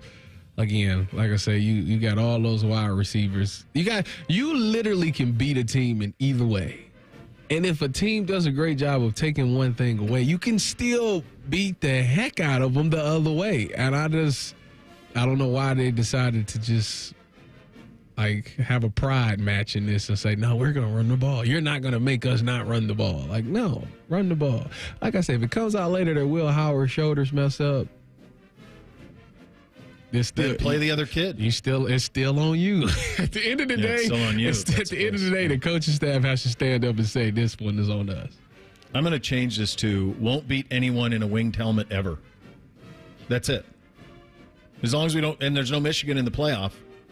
So as long as you don't play Michigan, then you'll be fine in the postseason. Should be relatively fine and have a totally different approach. But they have a blind spot for Michigan at the moment. Honestly, even that team up north stuff, I'm kind of over it. The periods? No, so not the hollow. periods. I'm just saying, like, it's enough. What are you talking about right now? You don't deserve the right to call them that team up north if you haven't beat them in 5 years. I mean, that's tradition. Like, come on. That's tradition. I understand, but you gotta show up. Easy, Bo. You gotta show up, brother. Easy. I don't know. Just seems nonsense. I'd like to see more of what, Reese? Beating Michigan? Fair. Like, you talk about tradition, like this, right now, they're murdering the tradition. Yeah. I mean, they're committing, this is a felony being committed by Ohio State's coaching staff on the tradition, of the great tradition of the Ohio State-Michigan rivalry. Yep. It's a lot of things that's one. I just like to see them get to the Big Ten championship. That's, I can't believe this. I'd like to see What is it, 2019 was the last time we were there? Yeah. Yep. I just think you have to. I keep going back to what you said last week when you said we were better, we knew it, and we acted like it. Real bravado, real dogs that back it up. Yeah. And this is, I'm not going at the players on this because I just don't think they were put in a position to succeed, but I don't think it was a lack of effort. But that's a tough one, and that's gonna. You're going to be dealing with it for a long time. Obviously, no coaches earned courtesy cars, though I thought Jim Knowles' defensive plan was, you can really think of just like 3 things that didn't go perfect. Yeah. Other than that, they did everything. He's the only one that can really kind of get that award. He can get an Uber home. Yeah. There wasn't really. You'll pay for his Uber, huh? Yeah, that's fine. Yeah. There just wasn't anything else that. I don't know nothing else. Who you giving the game ball to on offense? That's my question. You're not. Jeremiah Smith. It's not his fault. He drew two offensive pass interference penalties. When they threw to him in the end zone, he just ran the defensive back over. Yeah, I guess it's not his fault. He got 1 target in the second half. That's true too. You're right about that. That's the only person that can get it because the rest of them, I don't know how you can. Game ball's defense. I went Caleb Downs. I wrote Cody Simon. I think I would give it to Cody. I'm just of the nobody gets a game ball. No, no, obviously not. Caleb Downs and Jack Sawyer both. You could talk me into either one. Caleb Downs I think it was a 3rd and 1 or a 4th and 1, and he came in and smashed the running back to get the stop, and then he had the big pick. So to me, he did. And then Jack Sawyer having the big play on the goal line, getting the interception. Like, those two, they did what they were supposed to do. Now, Jack Sawyer, I think, did miss that tackle on Mullins at the end. I think he the one that had him wrapped up, and he kind of just lost it.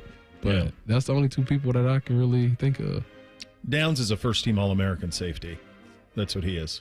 He's lights out. And not much more he could do in this one. Big Ten threat level, who in the league impressed this weekend? This is painful. They did. Yeah.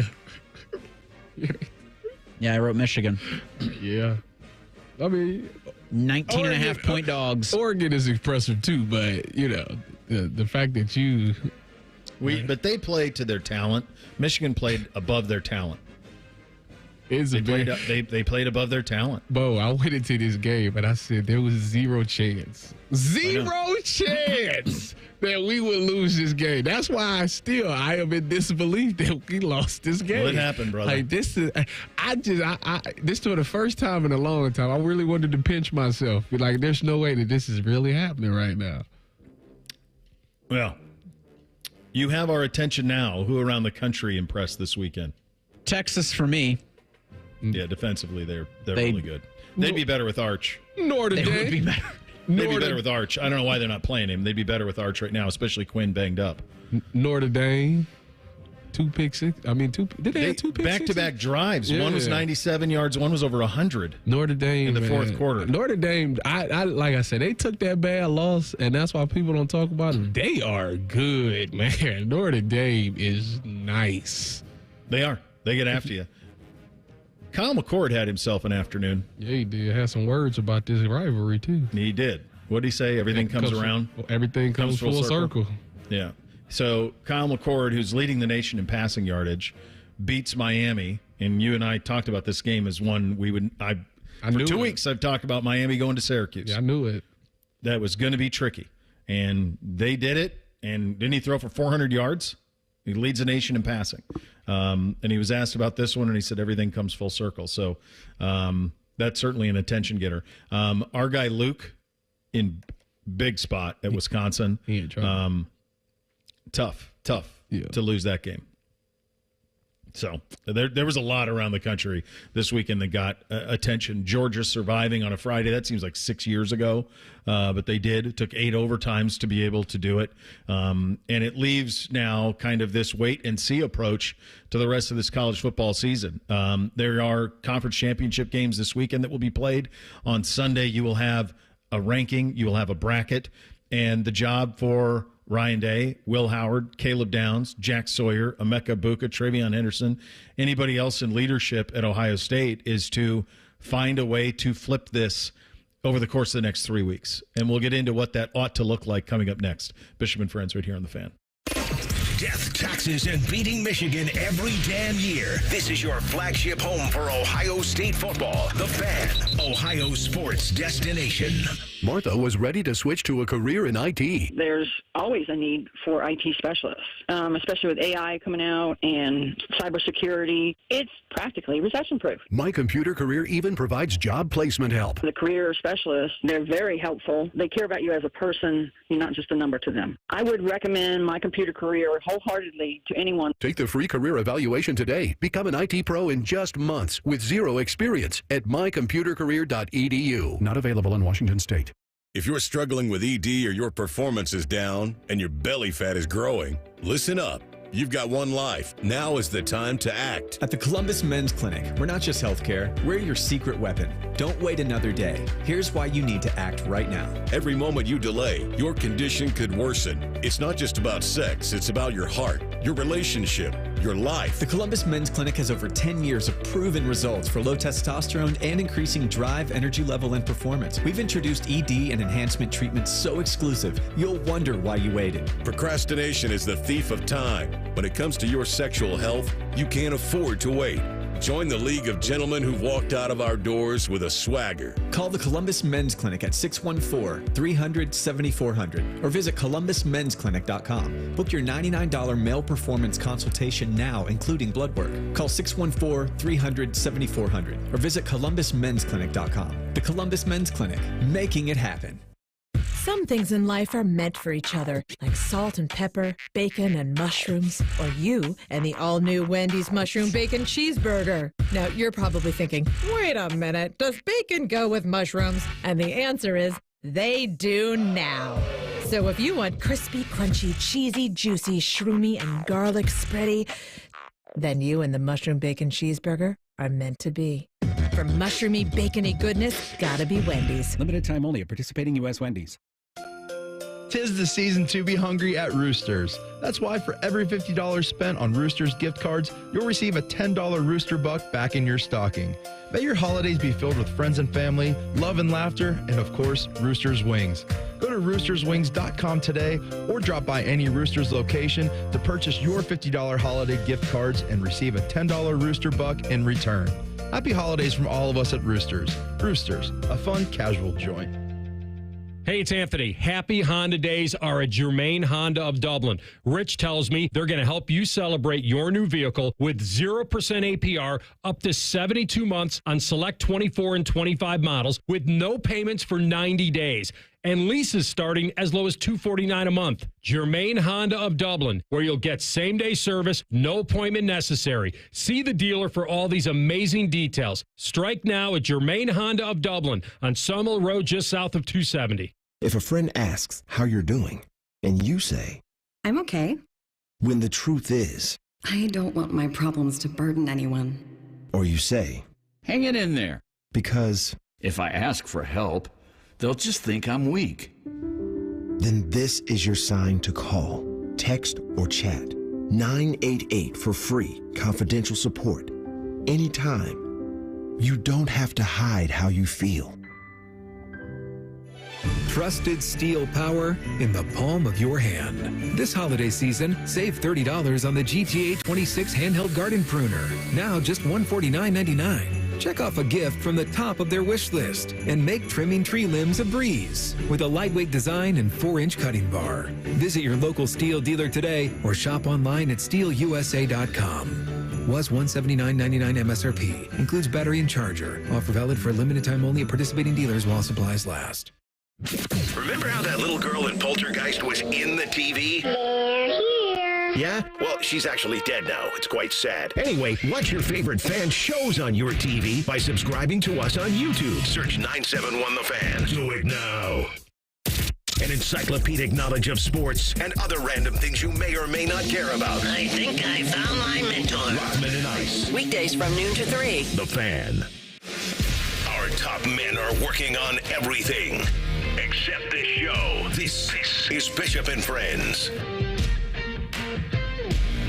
This is, there's so many stupefying stats in this one. I think this is the one that will be the most. That an opposing quarterback went into Ohio Stadium and went 9-16 for 62 yards and 2 interceptions and won. And it's not 1995 Nebraska. Yeah. Like that's what happened.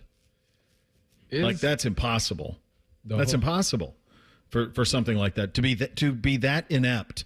All we said last week is Michigan cannot complete a forward pass. And as you try to get yourself into how all of this happened and what was the cause of the approach offensively, maybe there's a bunch of factors.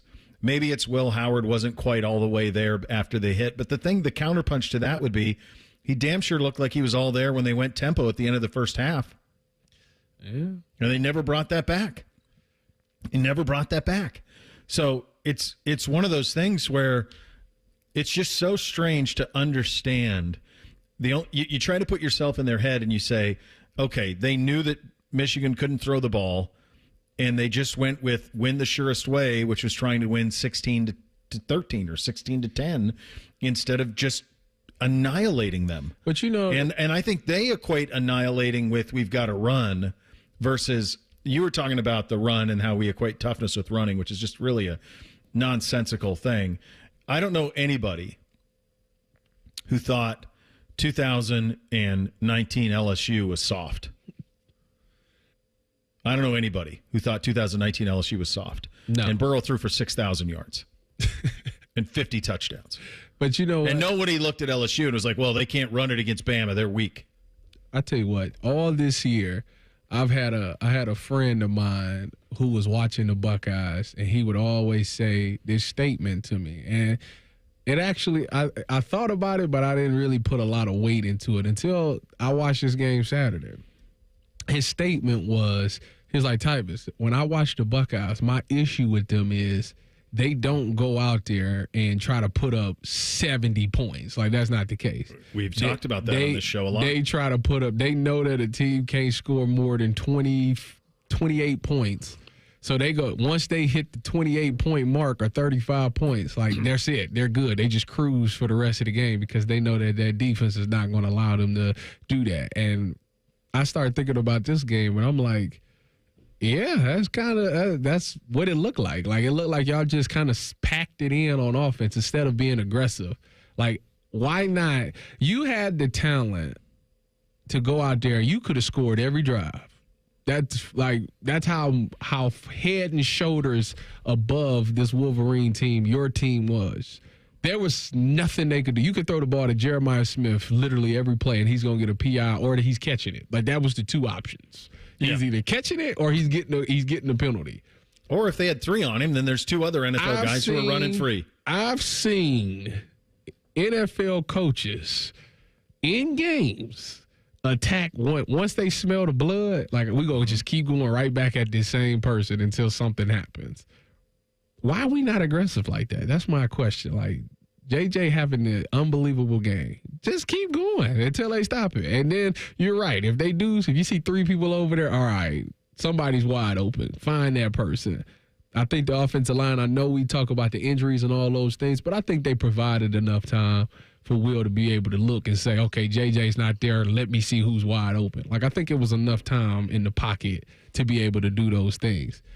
The mindset just, for some odd reason in this game, it's just not there. And I don't understand why. I don't understand it. That to me, like, the Jim Harbaugh thing really does live in his head. And I That's like, right. I truly, it's to the point now where I'm almost like, do you need to like take the headset off this game and just let the coaches call the game? Like, what's going on? Like, that's the part that's like, why can't he just let it go? Just let it go. Maybe he was right back then. Maybe he was. Who cares? Like, win the game by any means necessary. Like, that's where your mind should be. Just win the game. I don't care if we got to take every punt return to the house to win the game. I could care less. At this point, the only thing that matters is win. It's not about how you do it. It's just doing it. I think if you're going to fail, at least fail doing it your way. Yeah. At least fail letting it all hang out. Like, he did that in the Georgia game a couple of years ago. You didn't make a kick, and so you lose the game. But Georgia was a monster. And you got beat in the Michigan game. And then when it came to play in that national semifinal, you lost. But it was almost like there was gained respect because you lost your way. I mean, what we saw Saturday was not losing our way. They were winning that game, and after a couple of injuries happened, a couple guys got knocked out the game. Then they came back and won the game. I understand, but the Ohio State approach is what I'm discussing. I agree with you. What we're seeing, what we saw Saturday was not an Ohio State approach. What happened was the worst case scenario, which was you allowed the game to be muddied. You allowed them to hang around, and as they hung around, they gained hope and belief. And the Michigan team that you saw in the second half of the fourth quarter was not the Michigan team that got off the bus, I'll tell you that. No, because I told you, Jerome Moore at halftime sold them. Oh, we got this. We got them. We got them. It's 10-10. We got them. And that's listen, when I heard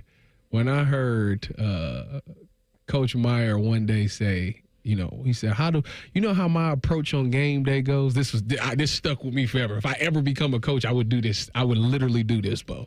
He said, as the head coach, I jog out there on that field, and the first thing I do is I look over at the other head coach, and I just look at him. Mm-hmm. Because if I don't think he's a good coach, don't worry, we're good. We're going to win this game. But that's the first thing I do. Yeah. And I think Ryan Day should have jogged out on that field and looked at Sharon right in his eyes.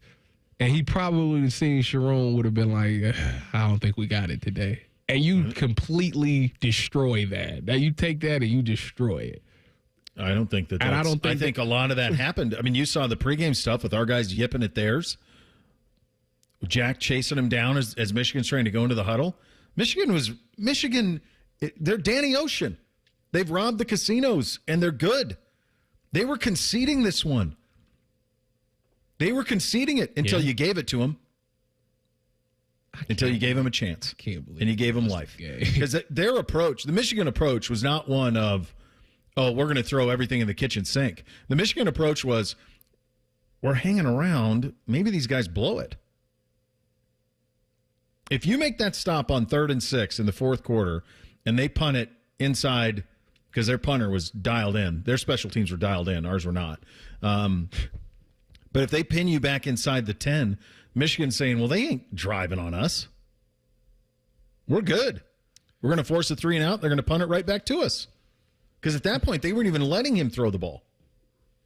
They're done at that point. And then the one interception, did he throw that to the wide side of the field on that first interception that almost was a pick six? Will? Yeah, was that to the wide side of the field?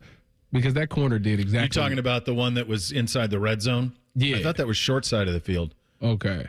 Because that corner he played it exactly like you're supposed to play it. Like, I'm going to sit at the sticks, and I'm going to just sit here because I know you about to try to do something at the sticks. It was like, 3rd and 8 or something like that? That man sat right there at them sticks and did not back up and just jumped her out. Like, that was perfect. And the crazy thing is, if they had their number one corner, Will, he would have did it and probably scored on it. Like, because he makes those type of plays all the time. But you got to understand situation football. Like don't get to 3rd and 8 or whatever that situation. I need to know the down and distance. Don't get to Well, that. when I'm trying to, it was 3rd and long because it was run into the middle. I would love to see a PFF. Is one of my beefs with this offense through the years, because you brought up Texas earlier and what Texas did with Michigan. What Texas did with Michigan is they said, you're going to have to defend every blade of grass. Yeah. And that's when they had Will Johnson, and it was in Ann Arbor, and Quinn Ewers eviscerated him, and he threw it all over the field. Middle, deep, intermediate, sidelines, everywhere. Now, Quinn has more arm talent than Will. That goes without saying. Yeah. But they also threw to the entire field. It feels like what we get a propensity to do is we throw to the boundary, we throw to the sidelines, and we run up the middle.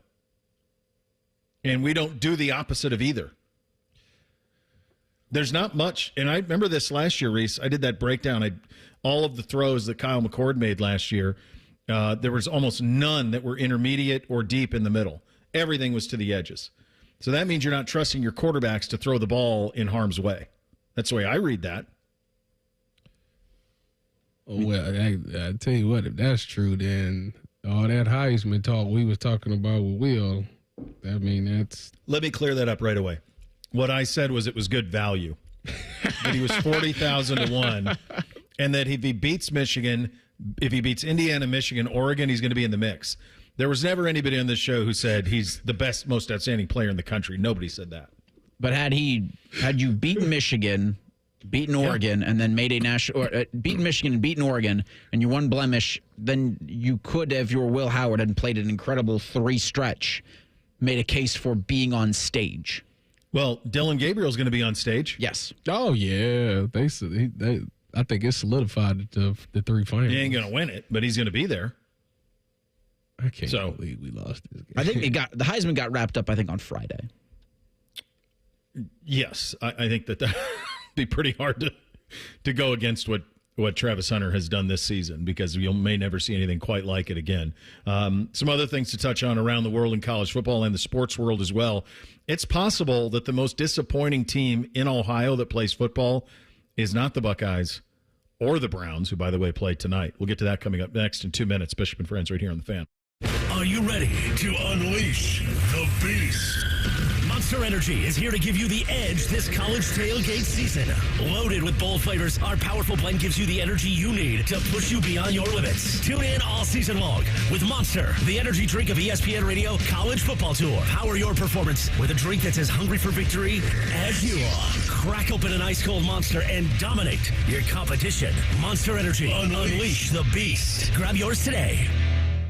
Adam Schefter here with Vivid Seats. We've got some late-breaking news coming out of the stands. According to multiple sources, Vivid Seats fans are scoring rewards on every purchase and at a rapid pace. Obviously, these rewards are a game changer, and coupled with their MVP-worthy ticket selection, why get tickets anywhere else? Don't drop the ball this season. Shop with Vivid Seats and earn rewards on every ticket. And as the official ticketing partner of ESPN, Vivid Seats is offering you $20 off your first $200 ticket purchase with code Schefter. That's code Schefter. Diamond Cellar is bringing the world's finest jewelry to you at our annual holiday gala December 5th through December 7th. Celebrate the season of sparkle with up to 25% off for 1 weekend only at our Salma Road location. Visit diamondcellar.com/gala to learn more. Hey, Jackets fans, we know what's on your holiday wish list. Ask your Secret Santa for a Blue Jackets holiday gift pack. You'll score 2 tickets plus a Blue Jackets Honda shirt, all for just $99. Learn more at bluejackets.com/holiday. Hey, Ohio, Prime Sports has arrived. The only book where you can lay 108 instead of 110 on all your favorite teams. Football, baseball, basketball, hockey. Why would you risk more to win the same amount at another sports book? Download the Prime Sports Ohio app or visit our website, primesportsbook.com, and use promo code JUSTSPORTS to get a welcome bonus up to $100. And be a member of the Prime Sports family. Terms and conditions apply. Visit website for details. Must be 21 or older and present in Ohio. If you or anyone you know has a gambling problem and wants help, call 1-800-GAMBLER. Want to know anything about the Fans contest, how to win, or what's up for grabs? Check out 971thefan.com. The Fan, Ohio's sports destination. We'll read your emails on the air, but we won't tell you where to send them. Hey, we're not doing all the work for you. This is Bishop and Friends. just saw this. We were talking about the 12-team playoff earlier and how it could look. And my hunch is that Alabama will be the last team in if SMU beats Clemson. If Clemson beats SMU, then I think it'd go another way, and you'll have two ACCs. But I do think Alabama will get in if they give them a sliver of the door open. Ari Wasserman, our good buddy with On 3 with this. Currently, odds for Alabama to make the college football playoff, yes, is plus 100. So very likely. Ole Miss's chance to make the college football playoff plus 2,200. So obviously the folks in the desert are reading it the way that I'm reading it, that if there's a chance to bring Alabama into the fold, they will do so. They just not good this year. They're not. But on a one-off, if you're in State College and you're the one that ends up hosting them, would you rather play Clemson or would you rather play them? Would you rather play Miami or would you rather play them? I mean, if I want a good TV show for the network. No, if you're James Franklin. Would I rather play Miami or Alabama? Yeah. I'd rather play Miami to win. Yeah. Yeah. Because it's going to be talent equating in the other one that's ain't going to be on your side. So that's, you got to deal with Cam Ward. You got to deal with Jalen Milroe. Ward's better than Milroe, but the rest of it would be Alabama. Yeah. All right. This is a stat that blew my mind. I heard Shark talking about this on the Morning Juice with the Juice Bringers this morning after taking the oldest to school. The Cincinnati Bengals have scored over 33 4 times this season and lost in this season. That happened in just this season for Burrow. That happened in Tom Brady's career with the New England Patriots. Wait, 4 times that he lost? 4 times he lost when scoring 33. It happened this year for Burrow. It took all of Brady's career for that to happen. Well, listen, this is the thing. This is the thing about that. Is that they put themselves in this predicament because of the money thing with the Joe and the Jamar paying them.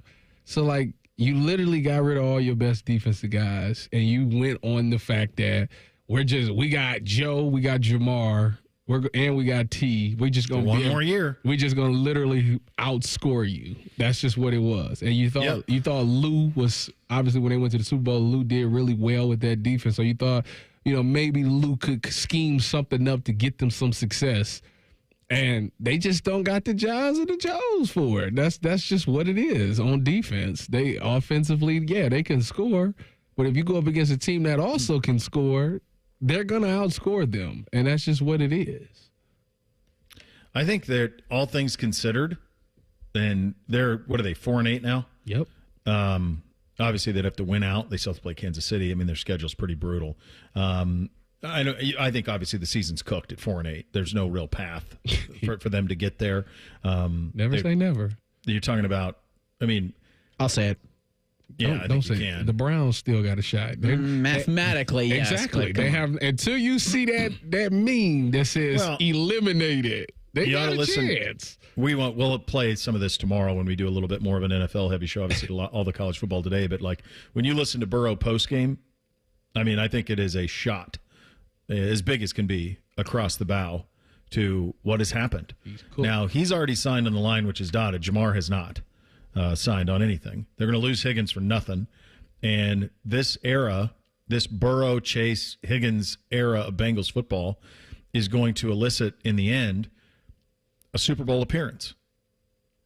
I don't want to. That's it. I just don't want his career to be like Dan Marino. Didn't Dan Marino go to like the Super Bowl real early, and everybody's like, "Oh, he's going to be in it for 84 many years." And year 2. I don't think he's ever done it again. Right? He never did it again. No, he made it year 2 and then never did. Never played in another. Never played another Super Bowl, and I think that's the fear. If you're Burrow, that's the fear. If you're the Bengals, because you did get to a Super Bowl. But what's happened here this year, I think it's as disappointing as damn near anything in Ohio football this year. The Browns' disappointment has been real. The Watson stuff is a much bigger problem. I'd rather be the Bengals than the Browns. They do have the franchise quarterback. You can build around it. But they, to me, look like a team that it was not to me, to everybody down there, pushing the chips. Let's go win the Super Bowl.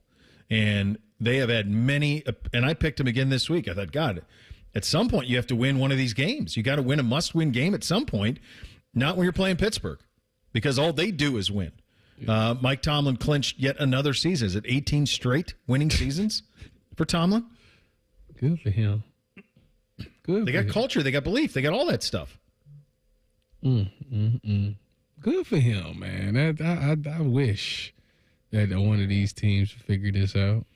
It ain't going to be the two in Ohio. I tell you what, the scary thing is Baltimore. Phew, I hope they don't fall out of contention.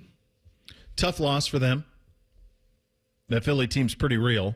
And Baltimore is certainly stubbing their toe a little bit right now. You watch what you watched last night from Buffalo, and I feel pretty good about Josh Allen winning that MVP based on that and the way the rest of they already have the division wrapped up. Yeah. So they're going to be able to cruise to home field the rest of the way, because Kansas City's not getting there without another loss. They might lose two more. They're winning every week by the hair on their chinny chin. That's what they doing.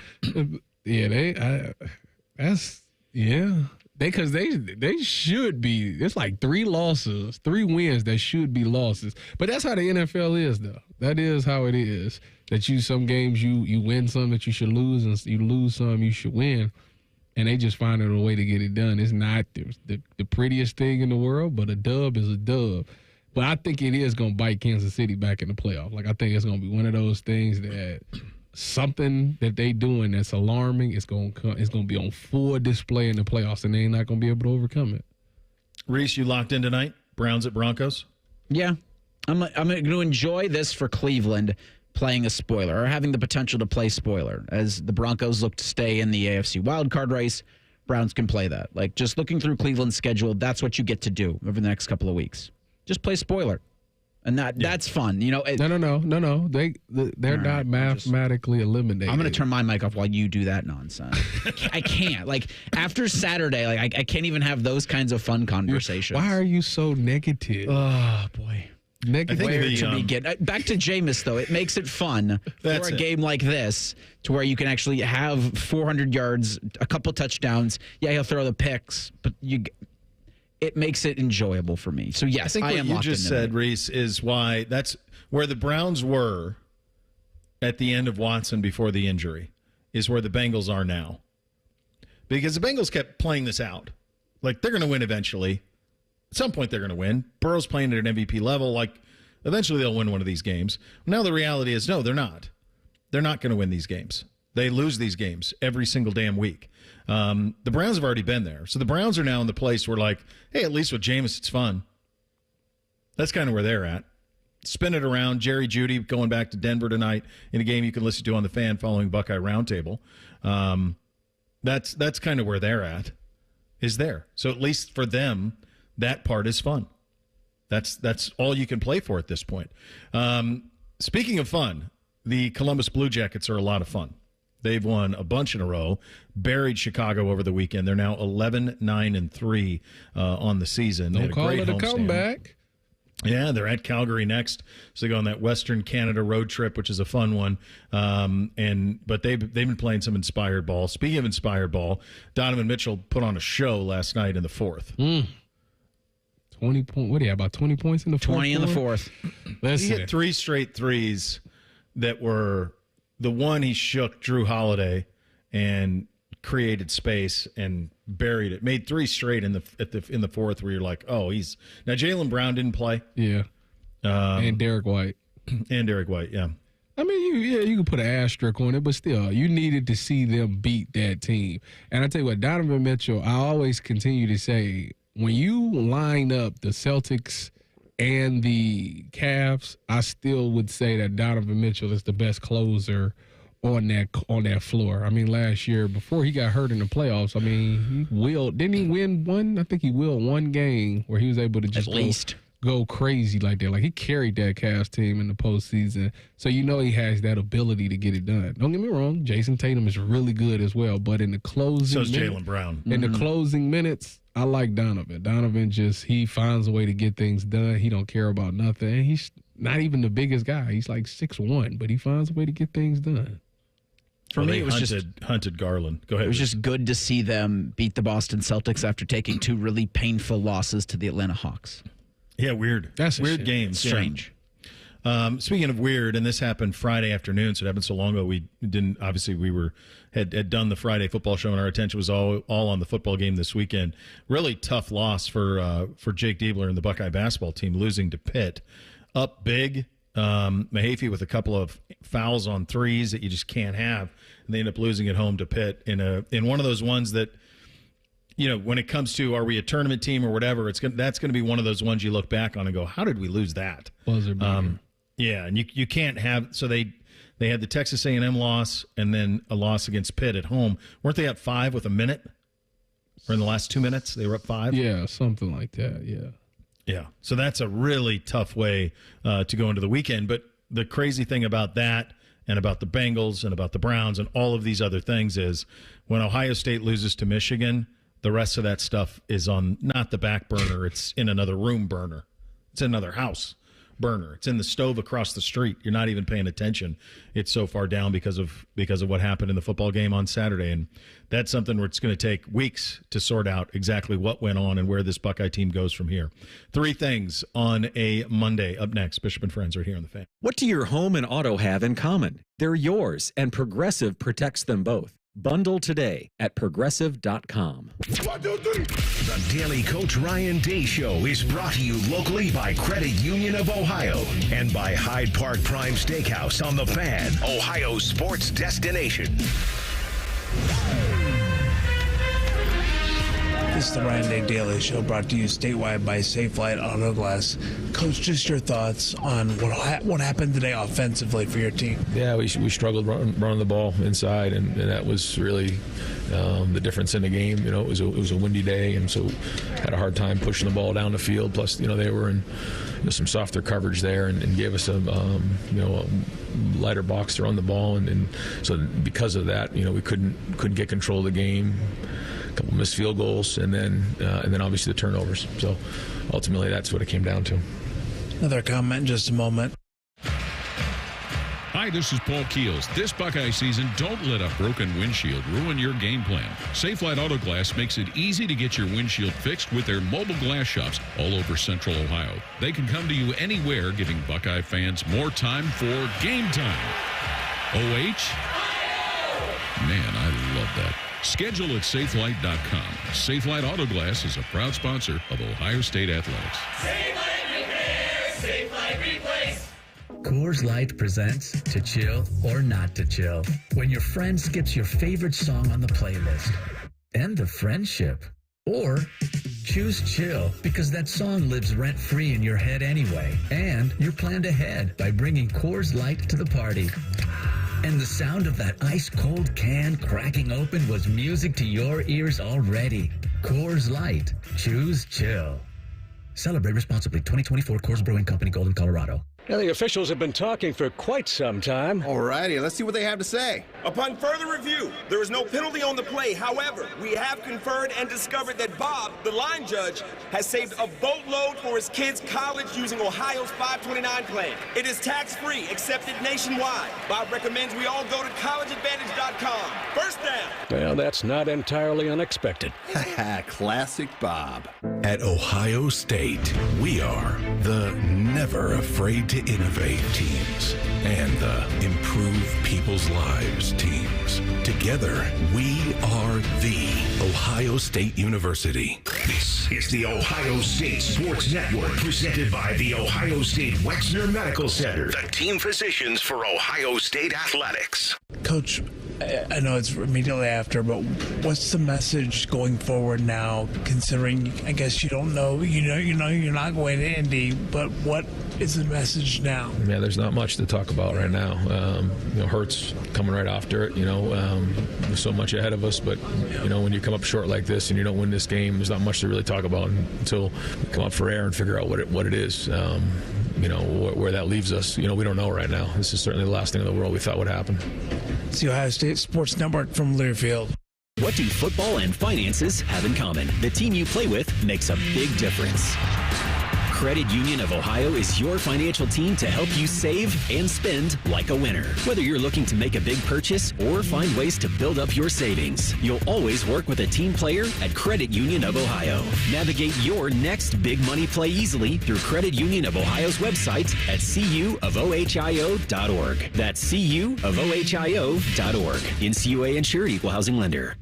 For more than 35 years, Hyde Park Prime Steakhouse has been known by Buckeye Nation as serving the best steaks in the city. Our thick-cut, aged steaks have been a staple in Columbus with 3 locations, in Upper Arlington, Dublin, and downtown. Hyde Park is proud to introduce our newly added wine room at the downtown Columbus location, where a new elegance in dining will surround you. And coupled with live entertainment every weekend, Hyde Park will be the perfect setting for any occasion or the perfect night out. Hyde Park is a proud sponsor of Ohio State Athletics. Go Bucks!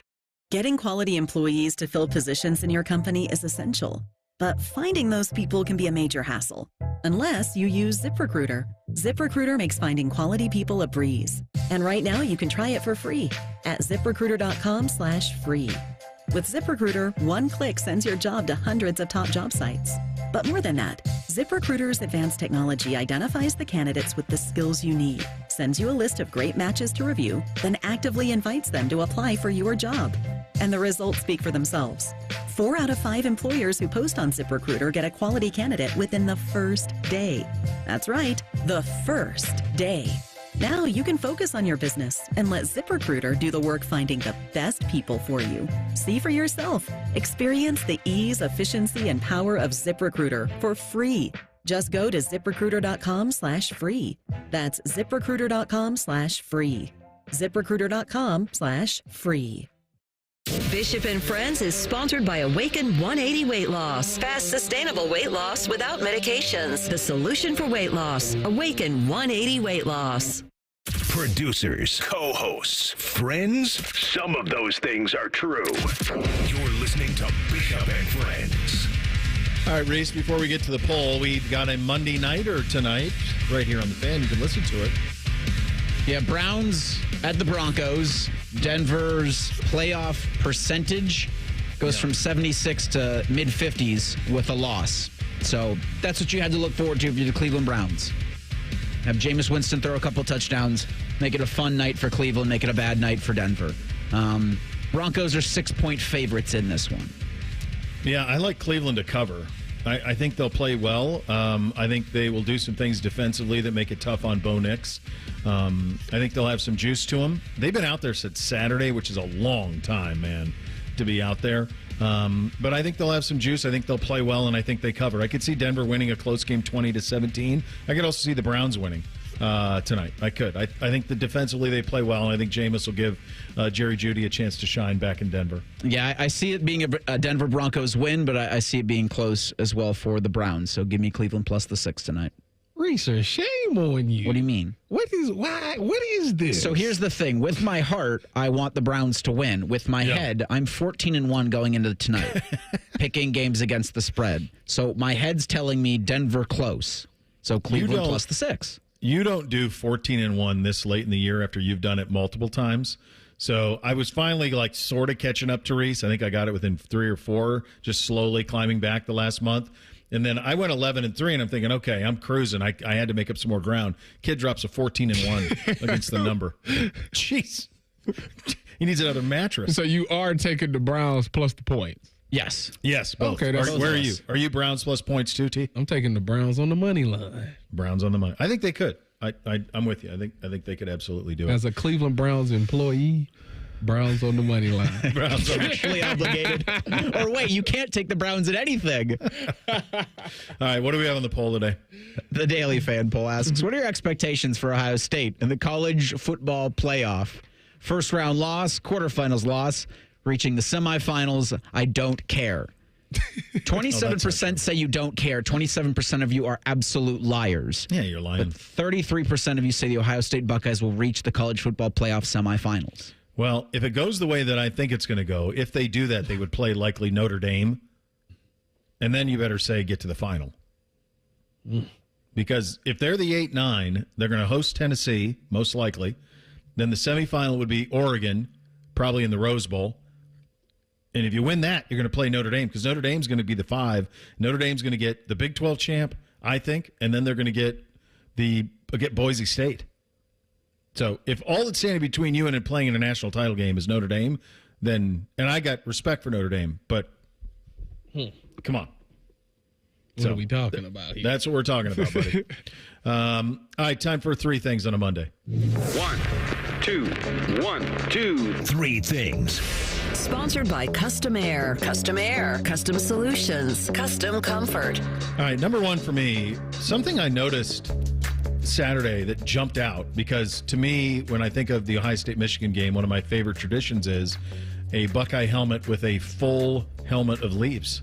Mm-hmm. But there were none of those. Yeah. I mean, there was even like our best guys didn't have full leaves. So I'm curious, did they change the requirement? Did they make it harder to get Buckeye leaves? Did they adjust it for potentially a 16-game schedule? Probably a quiz question. I don't know, but like usually by the time you guys got to the Michigan game, you had pretty close to full helmets. Yeah, I know when I played in 13, I think I was pretty full on both sides. So I don't know. That's funny because Did you notice it? I seen Will Howard and I said, wait a minute, he ain't got no stickers on the other side by now. Like you should be seeing it. You should be seeing it on the front. Like none of it. Yeah, I don't know. So they must have changed the standard. I don't know. I guess so. Number 1 for me, as everybody knows, I do my monthly run challenge, and Eric Reeser knows this. I am currently in first place.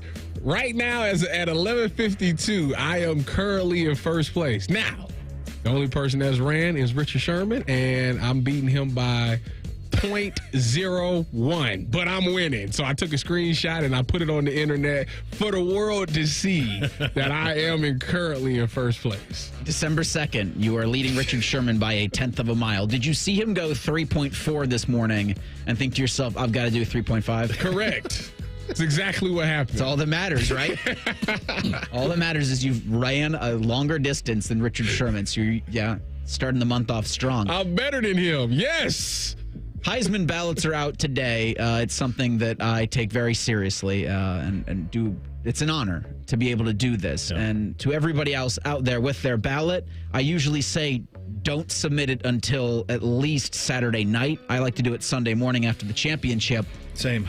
But it might not matter this year because the really only question I have leading into that December 14th ceremony is the margin between Travis Hunter and Ashton Genty for 1 and 2. Genty's going to steal some Friday night because he gets one more chance. Yeah. He's got 2,200 yards. So if he runs for 300 or something, like he's got a chance. What's the record? 26? Yeah, but it was over 11 games, not 13. He rushed for 430 yards and break the record. Yeah, then he'd be in the conversation. I'm stealing Reeser's ballot and putting his name down. It's okay. I do it for you. Number 2 for me. Every year on the Friday before the game, I have the boys watch the HBO documentary on the Rivalry, right? Mm-hmm. And this year they were like, oh, this again, really? I'm like, sit down and shut up. So as soon as we started, of course, they're locked in. Like, they don't even talk for an hour. They're totally locked into it. As I'm watching it, I'm thinking, there's certainly room to add 20 minutes to this, because what's happened since the game of the century in 06, from your guys' run with Urban through the 2019 game, COVID, both teams won national championships, the Tressel or the Harbaugh Day stuff, the Stallion stuff, it's ripe for another 30 minutes on the end of that thing if anybody wanted to attack it. It's there. And that thing's pretty close to perfect. That's fun. By the way, after the game, Beamsy went down. I couldn't find him. I went downstairs. He's playing NCAA college football. He's playing Michigan. It was 39-0 in the second quarter. I said, how bad are you going to beat him? He doesn't even smirk, and he goes, 100. And he beat him 129-0. Because he threw the ball. I wanted to say he did throw the ball. Jeremiah had 6 touchdowns. Yeah. Number 2 for me. I get to work tonight until 1 a.m. The Browns better win. That's all I know. If I got to do that post game till 1 a.m., the Browns better win. Get you a dub. Oh, the transfer portal, the early the transfer portal opens next Monday. Early signing period is this Wednesday. You guys are talking about Ohio State maybe needing some dogs for their team. How about a demon? Charlotte defensive end Demon Clowney has officially entered, or I guess has put his name into the transfer portal. You can't officially enter till it opens up. He initially started at Ole Miss, and now he's at Charlotte. This is your annual reminder that college football names are phenomenal and that everybody you forgot was still in college football is going to pop back up on your feed in some form or fashion between now and next Monday with their 4th or 5th school. I just saw the 5-star plus wide receiver who went to Texas Tech that last year. He popped in. Like you're going to see all of that. That's what's going to happen. As far as Christmas movies, we started that after Thanksgiving. We watched Home Alone. Home Alone's pretty much undefeated. It's almost perfect. Yeah. The one thing that I always pick up something new every time I watch it. We watch it every year. It's pretty amazing, like how nonplussed the dad is at the end when he shows up. He's like, "Oh, hey, Kev, is there any food?" Yeah. I'm like, dude, you went to Paris. There's no groveling, no hugging, my God, thank goodness you're okay. Nothing. Well, the mom, do we have any groceries? The mom did all of that, so he. Even she just kind of stares at him. I'm like, she definitely stared at him for a long time. Jeez. Last thing for me, speaking of Christmas, the last thing for me is I need to start doing my shopping because I know Black Friday, Cyber Monday, baby, it's going. I need to get on that. Final thing for me of the Jake Diebler show up next. It's the first one of the season. And then Rothman and Ice will be on from 1 to 3. You'll have Man and Bone from 3 to 6. The Buckeye Roundtable at 6. And then Browns Broncos at 8:15. Go Browns. Absolutely. There you go, kids. We're back tomorrow. Bishop and Friends right here on The Fan.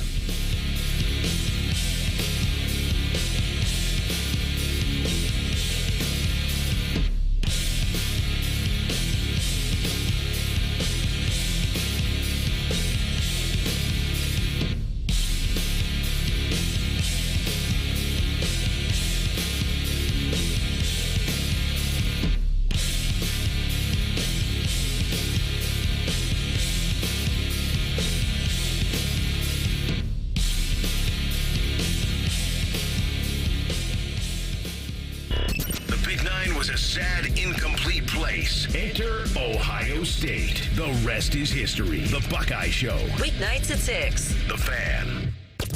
This is a Fan Action Update. Conference championship games are this weekend. The Ohio Bobcats will face the Miami Redhawks for the MAC championship in Detroit. Ohio's a 2.5-point underdog.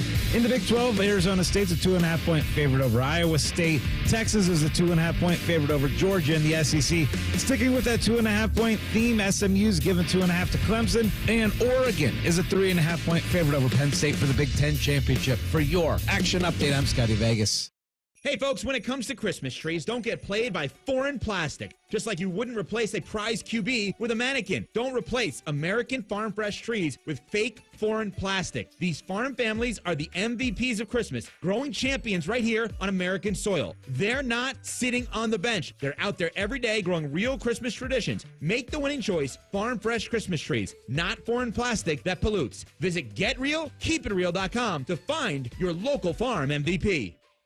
Old Spice Swagger Holiday Pack, perfect for a gift to treat yourself. 24/7 holiday freshness with daily use can smell your bestest. I'm gonna be smelling great all season. Old Spice scents just can't be beaten. Chock full of value, saving that green. Got the essentials needed to feel clean. Deodorant, hair, body wash, and spray. Celebrate your holiday the Old Spice way. Ho ho ho ho ho ho ho ho. Toyotathon is on. Our biggest event of the year is better than ever, with our biggest and best selection, including the best-selling Toyota Camry. It's all hybrid all the time, with available all-wheel drive. Now through December 2nd, you can lease a Camry LE from just $269 a month for 39 months with $32.99 due at signing, with approved credit through TFS. Tax, title, and license extra. Call 1-888-36-TOYOTA for details, or go to Toyota.com.